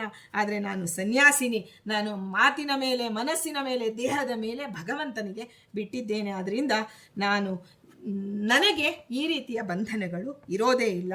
ಆದರೆ ನೀನೇನು ಕೇಳಿದೆ, ಈ ಮಿಥಿಲಾಧಿಪತಿ ನಾನು ಅಂತ ಹೇಳಿ, ನಾನು ಲೌಕಿಕ ಸಂಜ್ಞೆಗಳಿಂದ ನೀನು ಪ್ರತಿಷ್ಠಿತನಾದಂತಹ ಆ ಮಿಥಿಲ ಅನ್ನೋ ಪಟ್ಟಣದಕ್ಕೆ ಅಧಿಕಾರಿಯಾದ ನಿನ್ನ ಬಗ್ಗೆ ನಾನು ಕೇಳ್ತಾ ಇಲ್ಲ, ಆ ಜೀವನ ಬಗ್ಗೆ ನಾನು ಕೇಳ್ತಿದ್ದೇನೆ. ನೀನು ಯಾರು ಅಂತಂದರೆ ಕೇವಲ ನಾನು ಹೊರಗಿನ ದೃಷ್ಟಿಯಿಂದ ನನ್ನ ಪರಿಚಯ ಮಾಡ್ಕೊಳ್ಳೋದಲ್ಲ, ನೀನು ಯಾರು ಅನ್ನೋದನ್ನು ಈ ಪಂಚಶಿಖನ ಶಿಷ್ಯನಾಗಿ ನೀನು ತಿಳಿದಿಲ್ವಾ ಅಂತ ಅವಳ ಗುರುವಿನ ಹೆಸರನ್ನು ಹೇಳಿ, ಅವರು ಅಂಥ ಒಂದು ಜ್ಞಾನಿಗಳು, ಅಂತಹವರ ಶಿಷ್ಯನಾಗಿ ನೀನು ತಿಳಿದಿಲ್ಲವೇ ಅಂತ ಹೇಳಿ ಸುಲಭೆ ಪ್ರಶ್ನೆ ಮಾಡ್ತಾಳೆ. ನನ್ನ ಬುದ್ಧಿಯ ಮೂಲಕವಾಗಿ ನಾನು ನಿನ್ನ ಪ್ರವೇಶಿಸ್ತೇನೆ ಹೊರತು ನನಗೆ ನಿನ್ನ ಮೇಲೆ ಯಾವ ರೀತಿಯಾದ ಆಸಕ್ತಿ ಇಲ್ಲ. ನಮ್ಮಿಬ್ಬರ ವಿಷಯನ ನೀನು ಈ ರೀತಿಯಾಗಿ ಚಿಂತನೆ ಮಾಡಬಾರದಿತ್ತು. ಒಬ್ಬ ಜೀವನ್ಮುಕ್ತ ಇನ್ನೊಬ್ಬ ಜೀವನ್ಮುಕ್ತನಿ ಒಳಗೆ ಬಂದು ಸಂಪರ್ಕವಾದರೆ ಎಂಥ ಮಾಧುರಿ. ಒಬ್ಬ ಜೀವನ್ಮುಕ್ತ ಇನ್ನೊಬ್ಬ ಅಂದರೆ ಸಮಾನವಾದಂತಹ ಜ್ಞಾನಿ, ಒಬ್ಬರಲ್ಲಿ ಒಬ್ಬರು ಪ್ರವೇಶವಾದರೆ ಯಾವ ಸಂಕರವೂ ಉಂಟಾಗುವುದಿಲ್ಲ ಅಂತ ಹೇಳಿ ಧರ್ಮಶಾಸ್ತ್ರ ಹೇಳ್ತಾ ಇದೆ. ಅದರಿಂದ ಅದಕ್ಕೆ ಅವಳು ಒಂದು ಉದಾಹರಣೆ ಕೊಡ್ತಾಳೆ. ಕೈಯಲ್ಲಿ ಬಿಂದಿಗೆ ಇದೆ, ಬಿಂದಿಗೆಯಲ್ಲಿ ಹಾಲಿದೆ, ಹಾಲಿನಲ್ಲಿ ನೊಣ ಇದೆ. ಆದರೂ ಆ ಬಿಂದಿಗೆಯೇ ಹಾಲು ಅಂತ ನಾವು ಹೇಳೋದಿಲ್ಲ, ನೊಣವೇ ಹಾಲು ಅಂತಲೂ ನಾವು ಹೇಳೋದಿಲ್ಲ. ಎಲ್ಲವೂ ತನ್ನ ಪ್ರತ್ಯೇಕತೆಯನ್ನು ಕಾಯ್ದುಕೊಂಡಿರುತ್ತೆ. ಮತ್ತೊಮ್ಮೆ ಹೇಳ್ತೇನೆ, ಬಿಂದಿಗೆಯಲ್ಲಿ ಒಂದು ಬಿಂದಿಗೆ ಇದೆ, ನನ್ನ ಕೈಯಲ್ಲಿ ಒಂದು ಬಿಂದಿಗೆ ಇದೆ, ಬಿಂದಿಗೆಯಲ್ಲಿ ಹಾಲಿದೆ, ಹಾಲಿನಲ್ಲಿ ಒಂದು ನೊಣ ಬಿದ್ದೋಗಿದೆ. ಆದರೆ ಎಲ್ಲವೂ ಈಗ ನೊಣ ಅನ್ನೋದು ಹಾಲಾಗೋದಿಲ್ಲ. ಹಾಲಿನಲ್ಲಿ ನೊಣ ಬಿದ್ದಿರ್ಬೋದು, ಆದರೆ ನೊಣವೇ ಹಾಲಾಗೋಲ್ಲ, ಹಾಲು ನೊಣವಾಗೋದಿಲ್ಲ. ತನ್ನ ಪ್ರತ್ಯೇಕತೆಯನ್ನು ಹೇಗೆ ಕಾಯ್ದುಕೊಳ್ಳುತ್ತೋ, ಎಲ್ಲೇ ಬೀಳಿ, ಇವಾಗ ಒಂದು ಕುದಿತಿರ್ತಕ್ಕಂತಹ ನೀರಿನಲ್ಲಿ ಒಂದು ಎಣ್ಣೆನೋ ತುಪ್ಪನೋ ಹಾಕಿ ಎಷ್ಟು ಪ್ರತ್ಯೇಕ ಅನ್ನೋದು ನಮಗೆ ಅರ್ಥವಾಗುತ್ತೆ. ಹಾಗೆ ಒಂದರ ಗುಣ ಇನ್ನೊಂದರಲ್ಲಿ ಸಂಕ್ರಾಂತವಾಗೋದಿಲ್ಲ. ನೋಡಿ, ಎಂತಹ ಎತ್ತರ ಮಟ್ಟದ ಜ್ಞಾನ ಸುಲಭೆಯದಾಗಿತ್ತು. ಆಗ ತನ್ನ ಜ್ಞಾನವನ್ನು ತಿಳಿಸ್ತಾ ಹೇಳ್ತಾಳೆ, ತಾನು ಪ್ರಧಾನನೆಂಬ ರಾಜರ್ಷಿಯ ಪುತ್ರಿ ಅಂತ ಹೇಳಿ, ಆ ಪ್ರಧಾನನಿಂದ ನನಗೆ ಆ ರಾಜರ್ಷಿಯಿಂದ ನನಗೆ ಬಂದಂಥದ್ದು ಈ ದೇಹ. ಅಂದರೆ ಈ ದೇಹದ ಬಗ್ಗೆ ಅವಳು ನನಗೆ ಪರಿಚಯ ಮಾಡಿಕೊಡೋದು, ನಾನೇ ಅವನ ಪುತ್ರಿ ಅಲ್ಲ, ಈ ದೇಹ ಕೊಟ್ಟಂಥವನು ರಾಜರ್ಷಿಯಾದಂತಹ ಪ್ರಧಾನನೆಂಬ ರಾಜರ್ಷಿಯಿಂದ ನನಗೆ ಈ ದೇಹ ಬಂತು. ನೋಡಿ, ಎಂತಹ ನಾವೆಂದೂ ಈ ರೀತಿಯ ಮಾತುಗಳನ್ನು ಕೇಳೂ ಇಲ್ಲ, ಆಡೂ ಇಲ್ಲ. ಆಗ ಅವ್ರು ಹೇಳ್ತಾಳೆ, ತಮ್ಮ ಪೂರ್ವಜರ ಬಗ್ಗೆ ಈ ದೇಹ ಕೊಡೋದಕ್ಕಾಗಿ ಅವನಿಗೆ ಯಾರು ದೇಹವನ್ನು ಕೊಟ್ಟರು ಅವನ ಪೂರ್ವಜರ ಬಗ್ಗೆ ಹೇಳ್ತಾಳೆ. ಅಂದರೆ ಇಂದ್ರದೇವರೊಡನೆ ಕೂಡಿ ಯಜ್ಞವನ್ನು ಮಾಡಿರ್ತಕ್ಕಂಥವ್ರು ನಮ್ಮ ಪೂರ್ವಜರು. ಅವರ ಯಜ್ಞಗಳಲ್ಲಿ ದ್ರೋಣ, ಶತಶೃಂಗ, ಚಕ್ರದ್ವಾರ ಅನ್ನೋ ಪರ್ವತಗಳನ್ನು ಯಜ್ಞದ ವೇದಿಕೆಯ ಇಟ್ಟಿಗೆಗಳನ್ನಾಗಿ ಮಾಡಿದು. ಅಂತಹ ಬೆಟ್ಟಗಳನ್ನೇ ಇಟ್ಟಿಗೆಯನ್ನಾಗಿ ಮಾಡಿಕೊಂಡು ಇಂದ್ರದೇವರು ಆ ಒಂದು ಯಜ್ಞವನ್ನು ಮಾಡಿದ್ರು. ಇಂತಹ ಮಹಾತ್ಮರ ಕುಲದಲ್ಲಿ ನನಗೆ ಬಂದಿರತಕ್ಕಂಥ ಈ ದೇಹ ಅಂತ ಹೇಳಿ, ನನಗೆ ಅನುರೂಪನಾದಂತಹ ಪತಿಯೂ ಸಿಕ್ಕಿಲ್ಲ. ಮೋಕ್ಷ ಧರ್ಮದಲ್ಲಿ ಶಿಕ್ಷಣವನ್ನು ಪಡೆದಿದ್ದೇನೆ, ಏಕಾಕಿನಿಯಾಗಿ ಭೂಮಂಡಲವನ್ನು ಸುತ್ತುತ್ತೇನೆ, ದೃಢವಾದ ಬ್ರಹ್ಮಚರ್ಯೆಯಿಂದ ಸ್ವಧರ್ಮ ನಿರತಳಾಗಿದ್ದೇನೆ ಅಂತ ಹೇಳಿ ಚೆನ್ನಾಗಿ ಯೋಚಿಸದೆ ನಾನು ಯಾವ ಕಾರ್ಯವನ್ನು ಮಾಡುವುದಿಲ್ಲ. ಜನಕನ ಬುದ್ಧಿ ಮೋಕ್ಷ ಮಾರ್ಗ ಗಾಮಿನಿಯಾಗಿದ್ದನ್ನು ಕೇಳಿ ಅವನಿಗೆ ಕುಶಲವನ್ನು ಬಯಸಬೇಕು. ಮೋಕ್ಷ ಜ್ಞಾನದ ಮರ್ಮವನ್ನು ತಿಳಿಸಿಕೊಡೋ ಧರ್ಮ ಅಲ್ಲ, ನೀನು ಧರ್ಮಜ್ಞನಾಗಿದೆಯಾ, ಆದರೆ ಧರ್ಮ ಸೂಕ್ಷ್ಮಗಳನ್ನು ನಾನು ತಿಳಿಸಿಕೊಡಬೇಕು ಅಂತ ಹೇಳಿ ಬಂದಿದ್ದೆ ಅಷ್ಟೇ ಹೊರತು ಈ ವಾದದ ಪರಿಶ್ರಮ ಏನೂ ಇಲ್ಲ, ಪರಬ್ರಹ್ಮನಲ್ಲಿ ಶಾಂತಿ ವಾದದಿಂದ ನಾನು ನಿನ್ನನ್ನು ಗೆಲ್ಲಬೇಕು ಅಂತ ಬಂದಿಲ್ಲಪ್ಪ, ನಿನ್ನ ಧರ್ಮ ಇದೆ ನಿನ್ನ ಹತ್ರ, ಆದರೆ ಧರ್ಮ ಸೂಕ್ಷ್ಮಗಳನ್ನು ತಿಳಿಸೋದಕ್ಕಾಗಿ ನಾನು ಬಂದಿದ್ದೇನೆ ಅಂತ ಹೇಳಿ ತನ್ನ ಉದ್ದೇಶವನ್ನು ಹೇಳಿಕೊಳ್ತಾಳೆ. ಆಗ ಈ ಸುಲಭೆಯ ಯುಕ್ತಿಯುಕ್ತವಾದದ್ದು ನೋಡಿ, ಇದು ಒಂದನ್ನು 10 ನಿಮಿಷ ಯೋಚನೆ ಮಾಡಬೇಕು. ಆ ಯುಕ್ತಿಯುಕ್ತವಾದಂತಹ ಮಾತುಗಳನ್ನು ಸುಲಭೆ ಹೇಳಿದ್ಲು. ಜನಕ ಮಹಾರಾಜ ಅಂದರೆ ಆತ್ಮತೃಪ್ತಿ ಅಂತ ಹೇಳ್ತೀವಿ ನಾವು. ಕೇವಲ ದೇಹದಿಂದ ಮಾನ ಸಮ್ಮಾನಗಳು ದೇಹಕ್ಕಲ್ಲ, ಜೀವನಿಗೆ, ಒಳಗಡೆ ಜೀವನಿಗೆ ಆತ್ಮ ತೃಪ್ತಿ ಆಗಬೇಕು. ಆತ್ಮ ಅಂತಹ ಸಂತುಷ್ಟನಾಗ್ತಾನೆ. ಇನ್ನು ಮುಂದೆ ಒಂದೇ ಒಂದು ಮಾತನಾಡಿಲ್ಲ ಜನಕ. ಆ ಸುಲಭೆಯು ಒಂದು ಶೂನ್ಯ ಗೃಹದಲ್ಲಿ ಸನ್ಯಾಸಿಯೊಬ್ಬನು ಹೇಗೆ ಒಂದು ರಾತ್ರಿಯನ್ನು ಕಳೀತಾನೋ. ಶೂನ್ಯ ಗೃಹ ಅಂದ್ರೆ ಏನೂ ಇಲ್ಲ, ಯಾವುದೇ ಭೋಗ ಭಾಗ್ಯಗಳು ಇಲ್ಲ, ಯಾವುದೇ ವ್ಯಕ್ತಿಗಳು ಇರೋದಿಲ್ಲ. ಅಂಥದನ್ನು ಶೂನ್ಯ ಗೃಹ, ಎಲ್ಲವನ್ನ ಶೂನ್ಯವಾಗಿ ಅಂದ್ರನ್ನ ಯಾವುದರ ಬಗ್ಗೆಯೂ ಅವಳು ಆಸಕ್ತಿ ತೋರದೆ ಒಂದು ರಾತ್ರಿ ಅಲ್ಲಿ ಆ ರಾಜನ ಅರಮನೆಯಲ್ಲಿ ಕಳೆದು ಮುಂದೆ ಮರುದಿನ ಬೇರೆ ಕಡೆ ಹೊರಟು ಬಿಡ್ತಾಳೆ. ಹಾಗೆ ಒಂದು ದಿನ ಸುಲಭೆ ಜನಕನ ಅವನ ರಾಜನ ಅರಮನೆಯಲ್ಲಿ ಇದ್ದು ಅವನಿಗೆ ಧರ್ಮ ಸೂಕ್ಷ್ಮಗಳನ್ನು ತಿಳಿಸಿಕೊಟ್ಟು ಹೊರಡ್ತಾಳೆ. ಹೀಗೆ ಅರಮನೆಯಲ್ಲಿ ಆಸ್ಥಾನ ಪಂಡಿತರು ಜೊತೆಗೆ ಪಂಡಿತಳು ಇರ್ತಾ ಇದ್ರು. ಗಾರ್ಗಿ ಮತ್ತೆ ಗೃಹಸ್ಥೆಯಾದಂತಹ ಮೈತ್ರೇಯಿ ಮತ್ತು ಸನ್ಯಾಸಿನಿಯಾದಂತಹ ಸುಲಭೆ ಸ್ತ್ರೀಯರು ಒಂದು ರೀತಿಯ ಎಲ್ಲ ಸ್ತ್ರೀಯರಿಗೆ ಸ್ವಾತಂತ್ರ್ಯವೂ ಇತ್ತು, ಪಾಂಡಿತ್ಯವೂ ಇತ್ತು, ಸೌಲಭ್ಯಗಳು ಇತ್ತು. ಪುರುಷರಿಗೆ ಸರಿ ಸಮಾನರಾಗಿ ಅಂದರೆ ಪುರುಷ ಸ್ತ್ರೀ ಸಾಧಕರು, ಎಲ್ಲರೂ ಸಾಧಕರು. ಕೇವಲ ಲಿಂಗಭೇದವಿತ್ತೆ ಹೊರತು ಸಾಧನೆಯಲ್ಲಿ ಎಲ್ಲರೂ ಸಮಾನರಾಗಿ ಅವರು ಒಡಗೂಡಿ ಬಾಳ್ತಾ ಇದ್ರು. ವೇದ ಕಾಲದಲ್ಲಿ ಸ್ತ್ರೀಯರು ವೇದ ವಿದ್ಯೆಗೆ ಅರ್ಹರಲ್ಲ ಅನ್ನುವುದು ಈ ಕಲಿಗಾಲದಲ್ಲಿ ಬಂದ ಮಾತು. ಯಾಕೆಂದರೆ ಅಂತಹ ಒಂದು ಮಂದಮತಿಗಳು ನಾವಾಗಿದ್ದೇವೆ. ಆದ್ದರಿಂದ ನಮಗೆ ಆ ಒಂದು ಇದನ್ನು ನಿಷೇಧ ಮಾಡಿದ್ದಾರೆ. ಆದರೆ ಋಷಿ ಕನ್ಯರಿಗೆ ಇವತ್ತು ನಾವು ಗೌರಿ ಪೂಜೆಯನ್ನು ಮಾಡ್ತೀವಿ, ಅಲ್ಲಿ ಅವಳಿಗೆ ಜನಿವಾರ ಅಂದರೆ ಅದೆಲ್ಲ ಯಜ್ಞೋಪವೀತ, ಗೋಪೀಚಂದನ ಎಲ್ಲವನ್ನ ಸಮರ್ಪಣೆ ಮಾಡ್ತೇವೆ. ಅಂದರೆ ದೇವತೆಗಳೆಲ್ಲ ವೇದವಿದ್ಯೆಗೆ ಅಧಿಕಾರಿಗಳಾಗಿದ್ದಾರೆ ಅಂತ ಹೇಳಿ ವೇದ ಕಾಲದ ಮುಕ್ತವಾದಂತಹ ಧರ್ಮಯುಕ್ತವಾದಂತಹ ಸಮಾಜದ ಬಗ್ಗೆ ಸುಲಭೆಯ ಒಂದು ಚರಿತ್ರೆ ನಮಗೆ ಬೆಳಕು ಚೆಲ್ಲುತ್ತೆ. ತಪಸ್ಸು ಜ್ಞಾನಗಳಿಗೆ ಯೋಗ್ಯತೆಯೊಂದೇ ಕಾರಣ. ತಪಸ್ಸು ನಾವು ಮತ್ತೆ ಮತ್ತೆ ಹೇಳಿಕೊಳ್ಳಬೇಕು. ತಪಸ್ಸು ಮತ್ತು ಆ ಒಂದು ಜ್ಞಾನಗಳು ಅದಕ್ಕೆ ಯೋಗ್ಯತೆಯೇ ಮೂಲ ಬುನಾದಿಯೇ ಹೊರತು ಜಾತಿ ಲಿಂಗ ಯಾವ ಭೇದವು ಏನೂ ಮಾಡೋದಕ್ಕಾಗೋದಿಲ್ಲ. ಮೂಲತಃ ನೀನು ಒಬ್ಬ ಸಾತ್ವಿಕ ಜೀವನ ಆದರೆ ನೀನು ಯಾವುದೇ ಯೋನಿಯಲ್ಲಿ ಬಂದರೂ ನಿನಗೆ ಆ ಒಂದು ತತ್ವಜ್ಞಾನ ದೊರಕತೆ. ತತ್ವಜ್ಞಾನದ ಅರ್ಹತೆಯಿಂದ ನೀನು ಜೀವನ ಮಾಡಿದಾಗ ಭಗವಂತನ ಅನುಗ್ರಹ ಉಂಟಾಗತ್ತೆ ಅನ್ನೋದಕ್ಕೆ ಋಷಿಕೆಯಾದಂತಹ ಸುಲಭೆ ಸಾಕ್ಷಿಯಾಗಿದ್ದಾಳೆ. ಇಂತಹ ಋಷಿಕೆಯಾದಂತಹ ಸುಲಭೆಯ ಅಂತರ್ಗತ ಮುಖ್ಯ ಪ್ರಾಣಾಂತರ್ಗತ ಶ್ರೀ ಕೃಷ್ಣಾರ್ಪಣಮಸ್ತು ಸರ್ವಂ ಕೃಷ್ಣಮಯಂ ಅಂತ ತಿಳಿದಿದ್ದಕ್ಕಂತಹ ಆ ಸುಲಭೆಯ ಒಂದು ಪ್ರಾರ್ಥನೆಯನ್ನು ನಾವು ಮಾಡಿದ್ದೇವೆ. ನಮಗೂ ಯಥಾಯೋಗ್ಯವಾಗಿ ಮನಸ್ಸು, ಬುದ್ಧಿ, ದೇಹ ಈ ಮೂರನ್ನ ದೇವರಲ್ಲಿ ಅಂದರೆ ದೇವನ ಅಧೀನ ಅಂತ ಚಿಂತನೆ ಮಾಡುವುದರಲ್ಲಿ ನಮಗೂ ಜ್ಞಾನವನ್ನು ಕೊಟ್ಟು ಅವಳು ರಕ್ಷಣೆ ಮಾಡಲಿ ಅಂತ ಹೇಳ್ತಾ ಶ್ರೀ ಕೃಷ್ಣಾರ್ಪಣಮಸ್ತು.